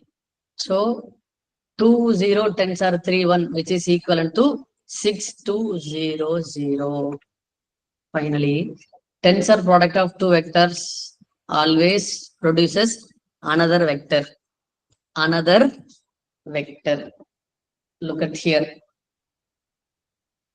So where we have started tensor operator, we were discussing about quantum computing basics. So in order to understand quantum state, quantum information, we should know the fact of tensor. So this is what state 0, tensor state 0. It will provides, we take tensor for state 0 and state 0. What is output? This is the output of, so what is this? 2 qubits. What is this exactly? This is 1 qubit. This is another qubit. So simple, right? 2 is fine, right? Assume that if there are 3 qubits, then what we need to do? So guess, now what is this? 1 qubit. This is another qubit. 2 qubit representation of what? 2 qubits. So how to represent 3 qubits?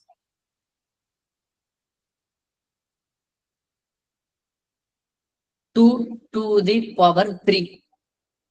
2 to the power 3 means 3. 2 is the, it is the 2 component. So it is 2 to the power n. 2 to the power n. So now we are taking tensor between state 0 and state 1. So it is 0, 1,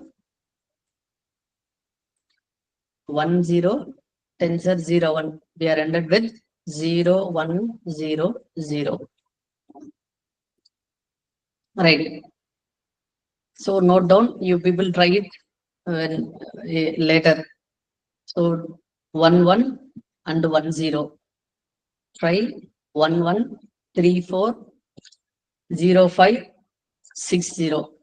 You can work it out, find out the solution. Right. Now almost we are into the exactly into what? If we able to understand that, so this is what a simple gate operation in quantum computing. Is it visible? So what we are doing, if we apply X gate to state 0, what happens? This is state 0 representation and the matrix. Look at here. It is all quantum gates, or if there is a quantum gate, there will be a corresponding matrix. So this is Pauli matrix. We apply Pauli X to state 0, 0, 1, 1, 0 with 1, 0 results 0, 1. So look at here. Actually, this is 0. If you apply Pauli X, what will happen? Flipped to 1. This is 1. This is 1. This is 1. Look at here. I am applying Pauli X gate to state 1. Then what will happen? It is exactly not gate. This is Pauli matrix 0, 1, 1, 0, and we are applying to 1. If you take the product, it will be state 0. Flipping exactly. It is like our NOT gate. Pauli X is exactly like NOT gate. Right. So look at here. In order to make this point, I have arranged in such a way to what? To make you into this. What is it? This is classical computing. Operations irreversible. This is quantum computing.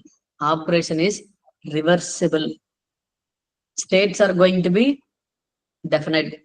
States are going to be indefinite. Linear in size. Input for any classical computers are going to be linear in size.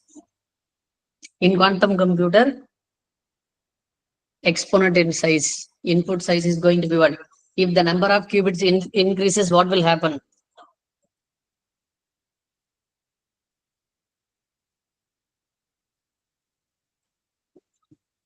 If the number of qubits increases, what will happen? The information is going to be increases, and the states also going to be increases, because 2 to the power n means 2 is what? There are always two particles. N represent number of qubits. 2 to the power 1, 2. 2 base states are there for a qubit. 2 to the power 1, how many states will be there? 2 to the power n, 2 qubits, how many states will be there? 4 basic states will be there, right? 0, 0, 0, 1, 1, 0, 1, 1, right? My next question is, if there is 3 qubits, then how to represent 3 qubits? How to represent 3 qubits? Can anybody from the participant sides, can you put up how to represent 3 qubits? Yeah, here we have the hint.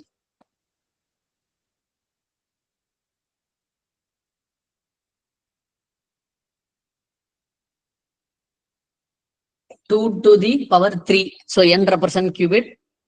Number of qubits is going to be 3. So 0, 0, 0. State 0, 0, 0. Then state 0, 0, 1. Then state 0, 1, 0. Likewise. Right. In this way only what happens? Quantum computing operations and states are carried out. So then what is this? This is outer product. This is outer product. We can say what is it? This is called bra representation. This one is ket notation. This is called ket, and this is called bra notation. This is inner product. This one is inner. This one is inner product.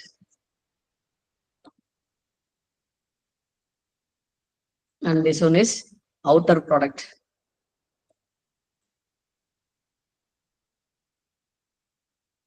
These are all the various operators available in quantum. So until this, we have seen what?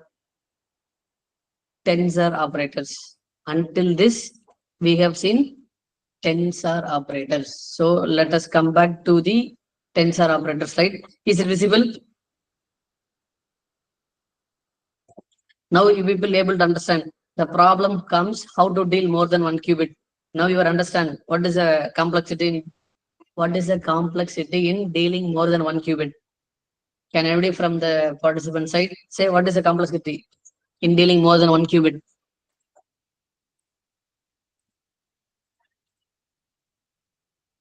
Two to the power n, 2 raised to the power. If number of qubits doubles, then what will happen? Doubles or increases?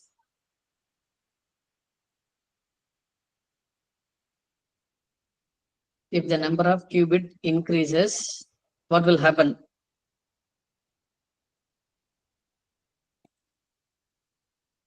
States also will get doubled, computing power also getting doubled, as well as what? Information also holded in a huge amount. Am I right?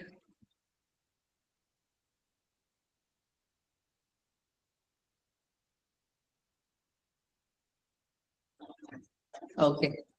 So that's about tensor operator. So way to combine vector space, representation of qubit, and completely described unit vector in Hilbert space. This is the way to handle more than one qubit. Each qubit have one Hilbert space. Then to describe multiple qubits, all the Hilbert space into one bigger Hilbert space. And this is what I have written, one note. So which I have shown all these things. So this is superposition. Alpha times state 0 plus beta times state 1. Whereas alpha beta is elements in a complex Hilbert space in linear combination. This is what the mathematical and internal representation of any quantum system. Any quantum system. So note down this tensor between state 0 and 0, tensor between state 0 and 1.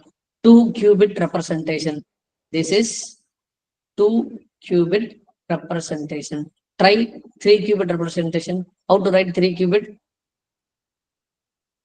How to write 3 qubit? So this is a way what to write 3 qubits. 0 0 0 0 1 0 1 0 0 1 1. Right. Note it down. Representation 3 qubits. Right. Now this is what we discussed there.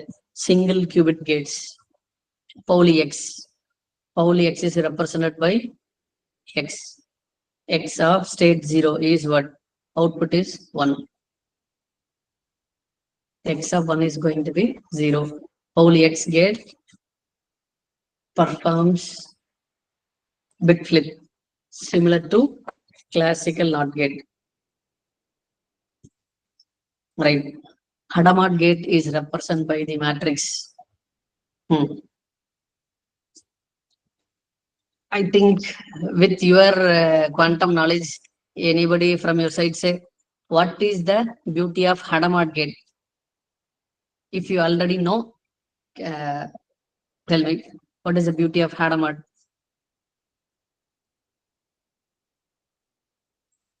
Hadamard is purely quantum.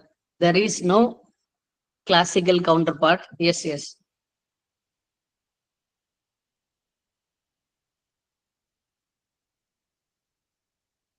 What we can do with Hadamard gate? Hadamard gate is only allows any quantum system to achieve equal superposition. Note it down. Super. Equal superposition. Exactly what does it mean? If we apply Hadamard, what will happen? We will achieve equal superposition. Equal superposition means, suppose the particle were in 70-30. 70-30. If we apply Hadamard, what will happen? It will become 50-50. Means 50-50, 70-30 means 70. This is alpha. 70 times of state 0, 30 times of state 1 will become 50 times of state 0 and 50 times of state 1. So that is the beauty of what? Hadamard gate. Hadamard gate is represented by the matrix. H is equivalent to 1 by root 2, 1, 1, 1 minus 1. If we, so how to expand further? We are having H and we know state 0. Replace H by 1 by root 2, 1, 1, 1 minus 1, 1, 0. The output is going to be 1 by root 2, 1, 1. Any guess what might be the value of H of state 0? If you apply H of state 0, we will end up with what value? Put it in comment. If anybody know what is the value of H of state 0? If we apply Hadamard to state 0, what is the expected output? State plus. We will end up with state plus 1 by root 2 of 1, 0 plus 0, 1 will provide 1 by root 2 of state. This is what we can read it again as 0. We can read it as a state 1. It will be state plus. H of 0 is what? H of 0 is plus. Likewise, how to write H of 1? So please work it out. It's very simple. Again, what? We need to provide Hadamard matrix 1 by root 2, 1, 1, 1 minus 1, 0, 1.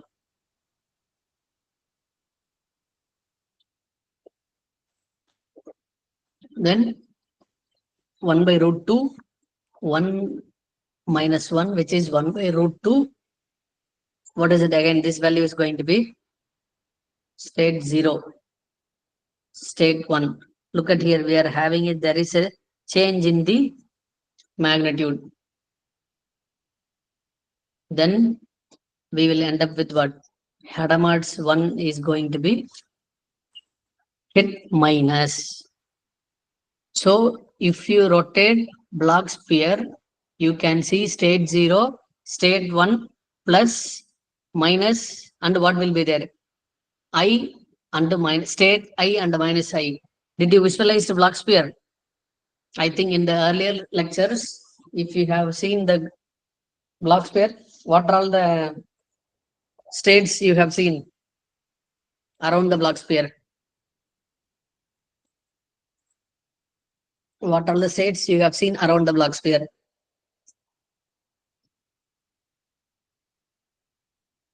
State 0, state 1, state plus, state minus. Right. So that is what this is how we are arriving with those states. Now we will move into multi-qubit systems. Right. So which gate is going to be multi-qubit gates in quantum? Any idea? Any guess, participants? I think gentleman Dr. N. Yuganand will say, which are all the gates called as multi-qubit gate, gentlemen?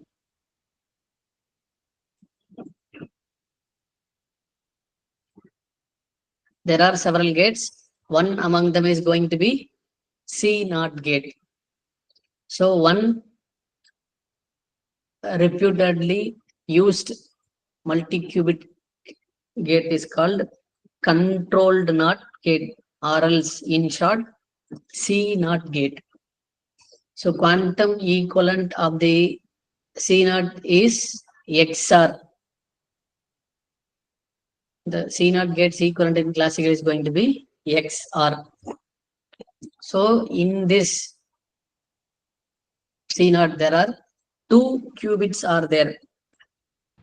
So the first one is called control qubit. The second one is called target qubit.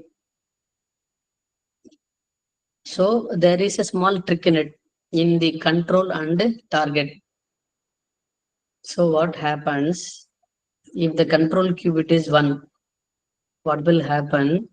Second target qubit is flipped. So look at the truth table. So what is the condition says? If control qubit state is going to be 1, then what happens? Target qubit is flipped. Look at here. Control qubit is, so no problem with 0, 0. Why? In first two entry remains unchanged. Why? Why so? So these are all two qubits. Q1 and 2 are the qubits of C0 gate and output. My question is, as per the definition, which is unchanged and which will be flipped? Control bit will not change. Yeah, first two will not change. Target bit will change based on the value of control bit. Super, super, sir. Exactly. So the condition for controlled NOT is going to be, if the control is going to be state 1, then what will happen? It flips the target's value. So that is the reason here it is 0. Then target is going to be flipped to 0 to 1. In the last entry also, what?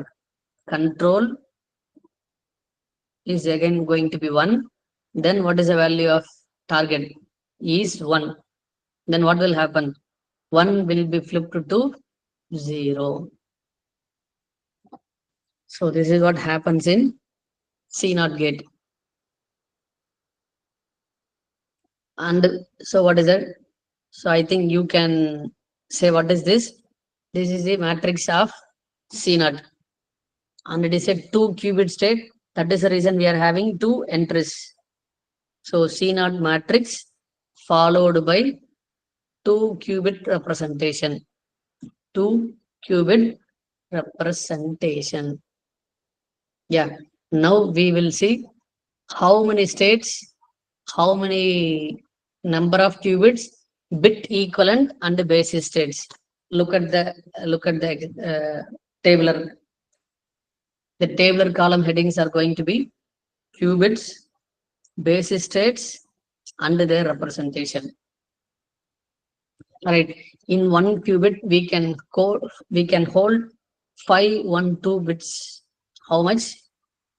In 1 qubit, we can hold 512 bits, and it contains 2 basis states, represented by 1 by root 2 state 0 plus 1 by root 2 state 1. Then 2,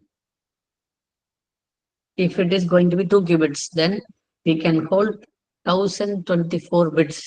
We can hold 1024 bit amount of information in 2 qubit, and the basis states are going to be 4. 1 by root 2 of state 0, 0 plus 1 by root 2 of state 0, 1. So this is for 2.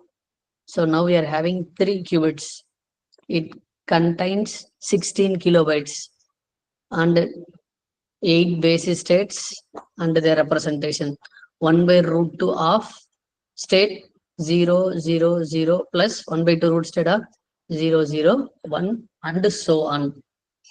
So suppose we are having more than 150 qubits, then what is possible? To store the entire information available in the planet Earth. So that is the maximum capacity. Then quantum register. Then quantum register. Multiple qubits forms a quantum register. The number of computer states double with a new qubit. This is a statement I am posting in the earlier slides. The number of computational states double with a new qubit. State with multiple qubit involved in often denoted by, it is what, tensor product. Inner product of 0, 0, 0, tensor 0, tensor, the symbol of tensor. Symbol of tensor. Right. Now we are seeing types of quantum bits. In which way we are going to achieve superposition? So means nature of quantum bit will be decided by on which quantum mechanical principle we are going to achieve superposition. First type will be called as superconducting. The second one is cavity quantum emitting diode, or we can say photonics. Trapped ions, there is a type called trapped ions, and there is a type neutral atoms. There are several atoms are called neutral atom. So with the help of that, building quantum mechanics to yield superposition, that will be neutral. Then nuclear spins is another type to have. So we will see the each type and their players. So these are all the qubit types and their materials and the selected players. So superconducting materials used in that super going to be aluminum or niobium. Temperature is absolute 0. So this is what subatomical behavior. So this is the reason we are using cryogenic setup. This is the reason we are using cryogenic minus 273 degrees Celsius. Who uses this phenomenon or concept? IBM uses superconducting. Google uses superconducting. Rigetti uses superconducting. Next, trapped ions is another type. Material used is going to be ions trapped by electricity and manipulated with laser. And manipulated, there is a typo manipulated. So it is manipulated with laser light. Selected players who uses trapped ions: Honeywell and IonQ. The next type is called photonics. This is highlighted one. Look at here. These photonics based quantum computers are highlighted because we can maintain these quantum computers in room temperature itself. We can maintain these type of quantum computers in room temperature itself possible. So that is the beauty of photonics. Particles used are going to be light is the source of the photonic quantum computer. So mainly used by Xanadu and the Psi quantum. Xanadu and Psi quantum are the players who uses photonics. The last type of quantum bit is what? Neutral atom. So kindly bear with me, it's not last. So one type is neutral atom. So like helium and nitrogen are the neutral atoms used to contribute superposition in neutral atom based qubit. Quantium and Dirac uses these type of technology to construct quantum computer. So this is the familiar quantum bit information ecosystem. This is familiar quantum bit ecosystem. Superconducting, trap, photonics, neutral atoms. Right. So quantum computers edge. I think you have heard about these, right? So can anybody say what is the biggest advantage in any quantum computer? No, I'm not so except computational capacity. What is another beautiful aspect of quantum computer? Look at this line. It is possible to minimize the errors. So that is another beauty of a quantum computer. So if you use quantum computers, because of their intrinsic probabilities, we can minimize the number of errors. So important phenomena are interference and entanglement. The principle of interference allows a quantum computer to cancel unwanted solutions. So this interference mechanism only what enables? It enables, or what we can say, enhances the correct solution. This is the most beautiful aspect of any quantum computer. So that is the reason it's quantum computer's edge.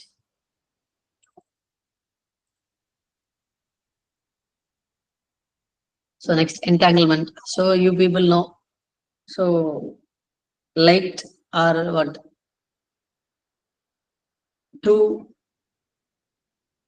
bundled, or we can say bundled quantum information bit entangled with each other and produces the pair or what entangled states between them and provides the extra computational tasks through the entanglement procedure. And most of the people ask for which problems we can see. Don't work it out any type problems for using quantum computer. So reason is why, if the data or the computational is around 100 qubit, that will be purely quantum computation. If your information capability is around 100 qubit, then only what? Those applications or those will be counted as pure quantum computation. What is the equation is what? It should be at least 100 qubit. We need to utilize 100 qubit. Then only it is a quantum computation application. So look at number 100. So 3, 4 and all. Okay. I didn't say that we should not use, but if you are having a effective problem statement which utilizes 100 qubit, so that is purely quantum, and we can have the maximum advantage for those problem statements. 100 qubit. 100 qubit. Right.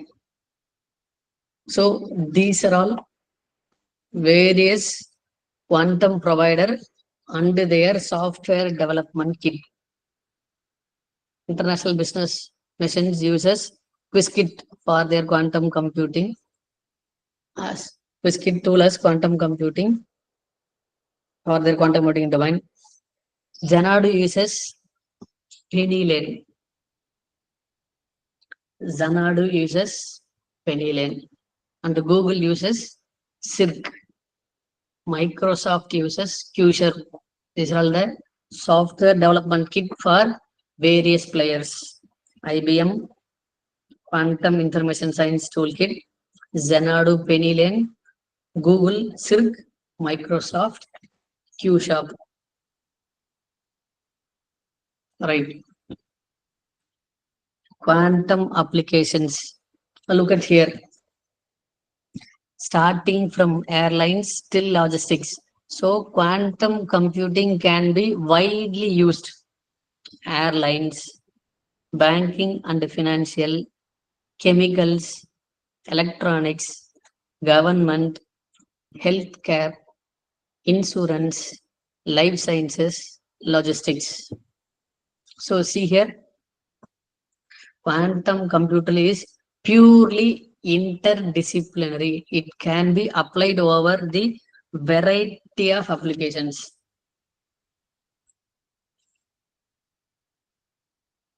Yeah. Now we will see. First application, IBM and HSBC. IBM and HSBC jointly developed effective risk classification, fraud detection, consumer modeling. So what is the first well-known application? IBM and HSBC banking services developed effective risk classification, fraud detection, consumer behavior modeling. So they have applied quantum machine learning. They have applied quantum machine learning to improve predictive model fusion with the financial datasets using IBM's quantum system. Using IBM's quantum system. So that HSBC and IBM created quantum machine learning kernel, a hybrid method combining several quantum kernels into one. Means higher dimensional space, kernel tree. In classical machine learning, right, we used to project what? Lower dimensions into higher dimensional is classical kernel. Likewise, quantum machine learning kernel is used to combine several into one. So HSBC and IBM is successful in what? This financial based application is one famous application. Next, IANC and Hyundai. IANC and Hyundai jointly developed image classification and 3D object detection. So IANQ, a quantum computer company, and Hyundai Motor Corporation jointly developed an image classification technique and object detection to improve the computational, to improve their computational. There also they have used quantum machine learning. The highlights is encoding images into quantum states. What they have did, encoding images into quantum states. So there 43 types of road signs classified. So this is the biggest breakthrough in autonomous vehicles of Hyundai Motor Corporation. So along with IonQ quantum computing, Hyundai developed a effective autonomous vehicle. So there they have deployed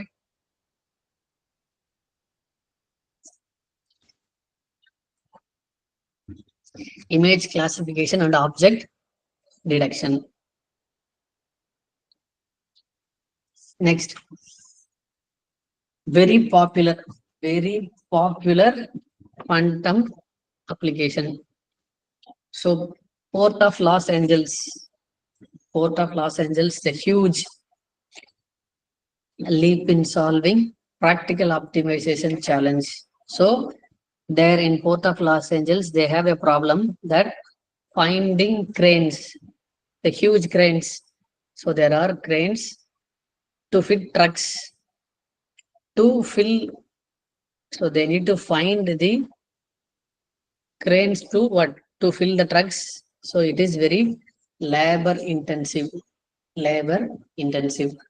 So D-Wave proposed a quantum annealing method. So it solved the challenging schedule issues. Scheduling is what? Finding cranes to trucks. Savantex is a company created hyper optimized nodal efficiency engine called HONE. So they have used HONE to simulate Pyre 300. So Pyre 300 is a classical optimization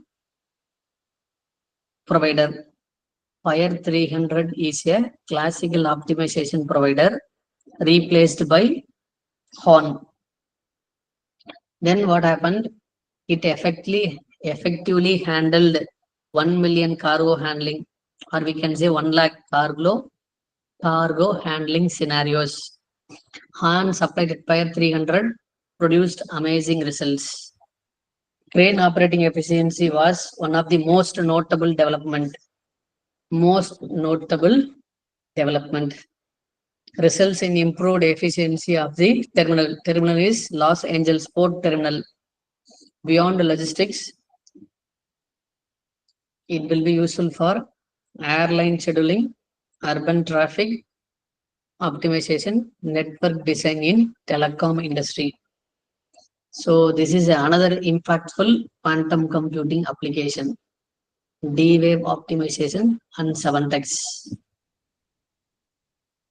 Next, IBM and Moderna. So quantum computing is applied for also healthcare industry.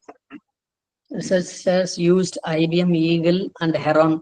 It is earlier quantum computing processes around 2021, I think 2021 to 2020, approximately 2022.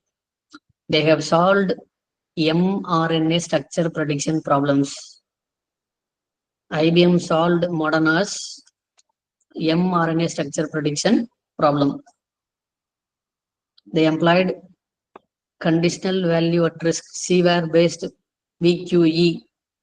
This VQ stands for Variational Quantum Eigensolver Algorithm, which is designed to handle optimization. Famous optimization algorithm is Variational Quantum Eigensolver VQE.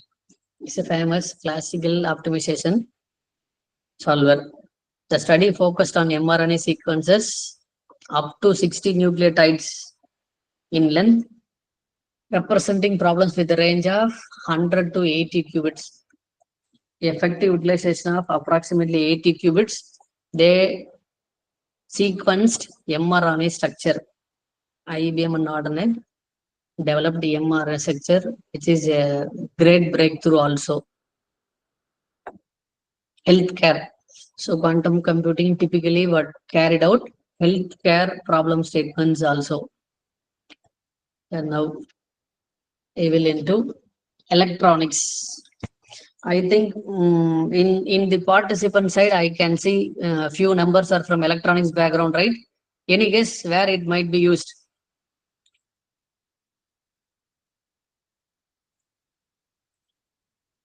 Any EC background peoples?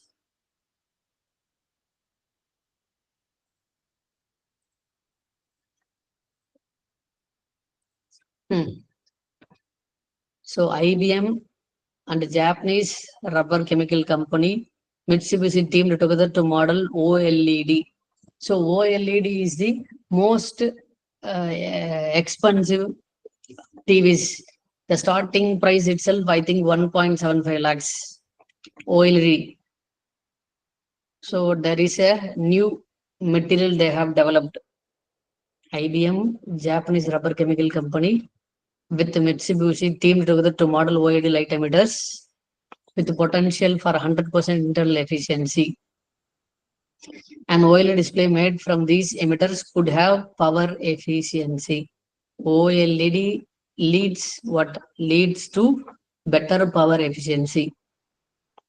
Just 1% increase in OLED display market worth 320 billion per year. In a year, these IBM, JSR, Mitsubishi teamed up to run rate revenue of in the range of 300 billion per year. 300 billion per year, which is almost 1%. They are saying 1% increase in their market. So this is also another beauty of quantum computing applications over electronics. Yeah, quantum chemistry. So if you ask me, experts in the industry says, if 100 rupees revenue is generated in quantum, 60% comes from quantum chemistry. So what is that? Approximately, if there is a revenue of 100, 60% comes from quantum chemistry. The remaining applications only holding the remaining 40%. So famous problem statements. Nitrogen fixation. They mean to say finding a effective catalyst to convert nitrogen to ammonia. So if it happens in such a way, then what will happen? It will be a cost-effective fertilizer. If you find a effective catalyst, then what is possible? Having cost-effective fertilizer. Then room temperature superconductor. Then there is a famous problem statement to have superconductor on room temperature. So to find a material that superconducts at room temperature will yields transmission without loss. So what is possible? 100% efficiency transmission is possible. So if there is a superconductor, if there is a such type superconductor. Next, effective catalyst for carbon sequestration means to find a better catalyst to absorb carbon from the atmosphere. So what it does? Absorbing the carbon from the atmosphere. It will reduce the amount of carbon dioxide, which leads into global what?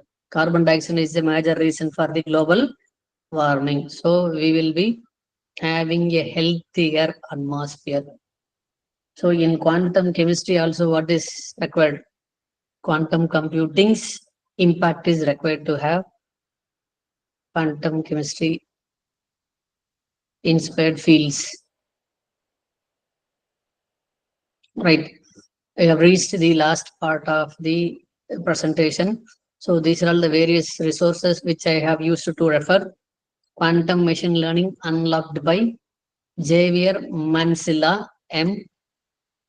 Programming the Quantum Computers by Eric R. Johnson and et al. I think it's a 3-author book, I think. So I used to keep only this Eric R. Johnson. It's a 3-author book from O'Reilly. The Quantum Decade by IBM 4th edition. So these case studies which I have referred is from this Quantum Decade IBM 4th edition. So, and I wanted to mention about my team members, Dr. Jaykumar V, Chief Executive Officer, Dr. Aswath Babu, CTO, Dinesh VN, Director, and etc. So happy quantum learning.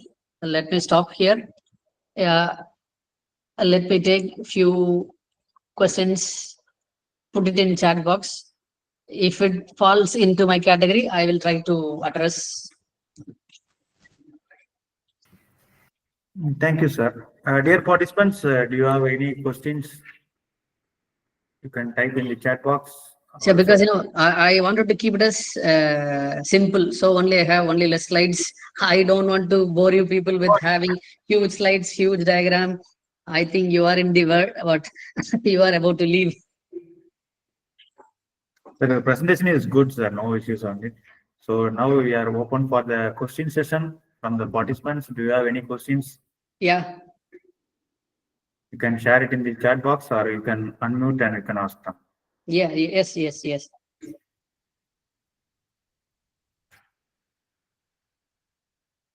So, okay, so I have few suggestions. Please, sir, please. Yeah. So I heard in most of the presentations, people are interested in quantum machine learning for their PhD. Please don't do that. It is possible you can do, but don't prefer quantum machine learning for PhD research process. There are several difficulties in terms of, it is very tough to execute, finding resource persons, etc.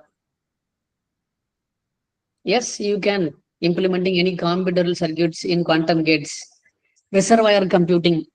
So there is a upcoming technology in quantum machine learning called reservoir computing. It is combinatorial circuits only.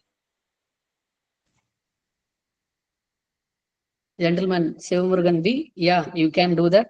Reservoir Yes, computing, it is called. ma'am. Similarly, is it possible to implement the sequential circuit, ma'am, like counters? I'm not sure, but you can do this combinatorial circuits.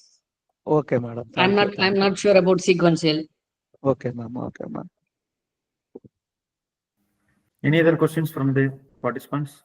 And yeah, and I have another suggestion. If you wanted to work for PhD and all, you can target optimization problem or traveling salesman, route optimization and all you can target. It will be good. It will explore in a better way instead quantum machine learning.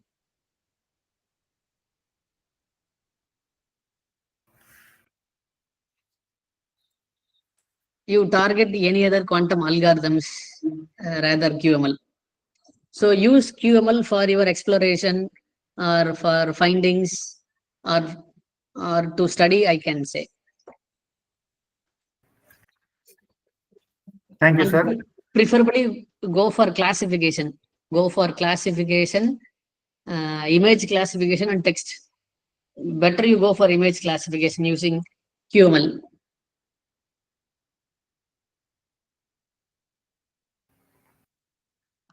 Madam, whether we can use CNN model along with the quantum machine learning for classification, ma'am?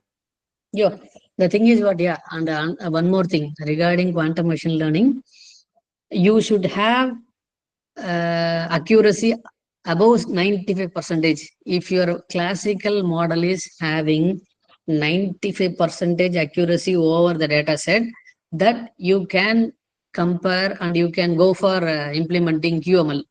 Suppose your classical itself around 90, 85, right?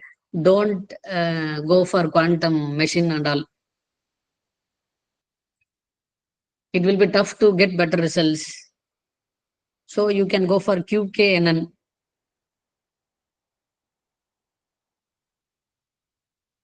Sorry, not QCNN. You can target QCNN. QCNN/variational quantum circuit, VQC. I can say it is variational quantum circuits will be effective for classical neural network. Thank you, sir. Yeah. Participant, do you have any more questions? Sir, there is a question in the chat box. Yeah. Dr. Vishal, see, I'm not expert in this. I will get back to you if I have a.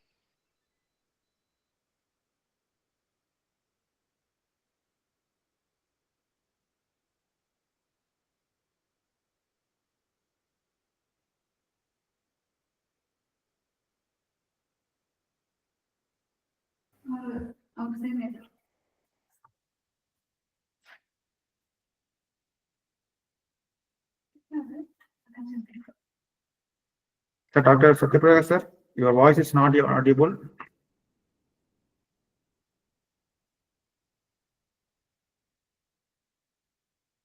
Satyaprakash, sir, your voice is not audible.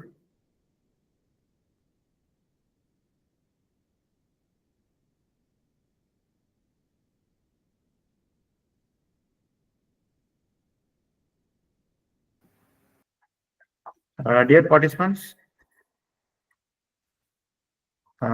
thank you for completing all the sessions from our resource person. Now we are going to move to our test and feedback sessions.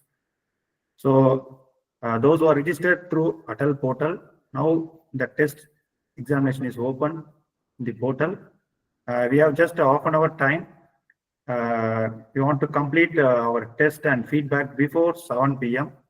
So our validity session will be shortly, will start at 7 p.m. So before that, participants kindly. Yeah, I'm sorry, there is a drop in my network. So No issue. Yeah, I'm back. Dr. Satyaprasad sir, thank you very much, sir, for your wonderful session. We are No, thank you, gentlemen. Thank you. I know you are keep on following me.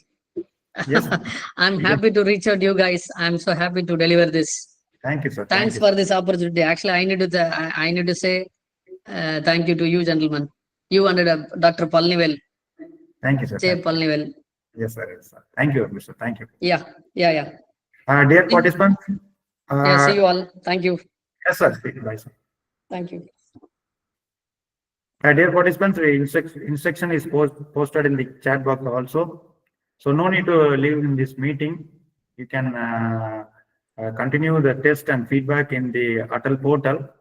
Once you completed the test and feedback, kindly get back to the 7 p.m. sharply. We have a very few minutes for the validation function. After that, we'll close in our ATAL FDP.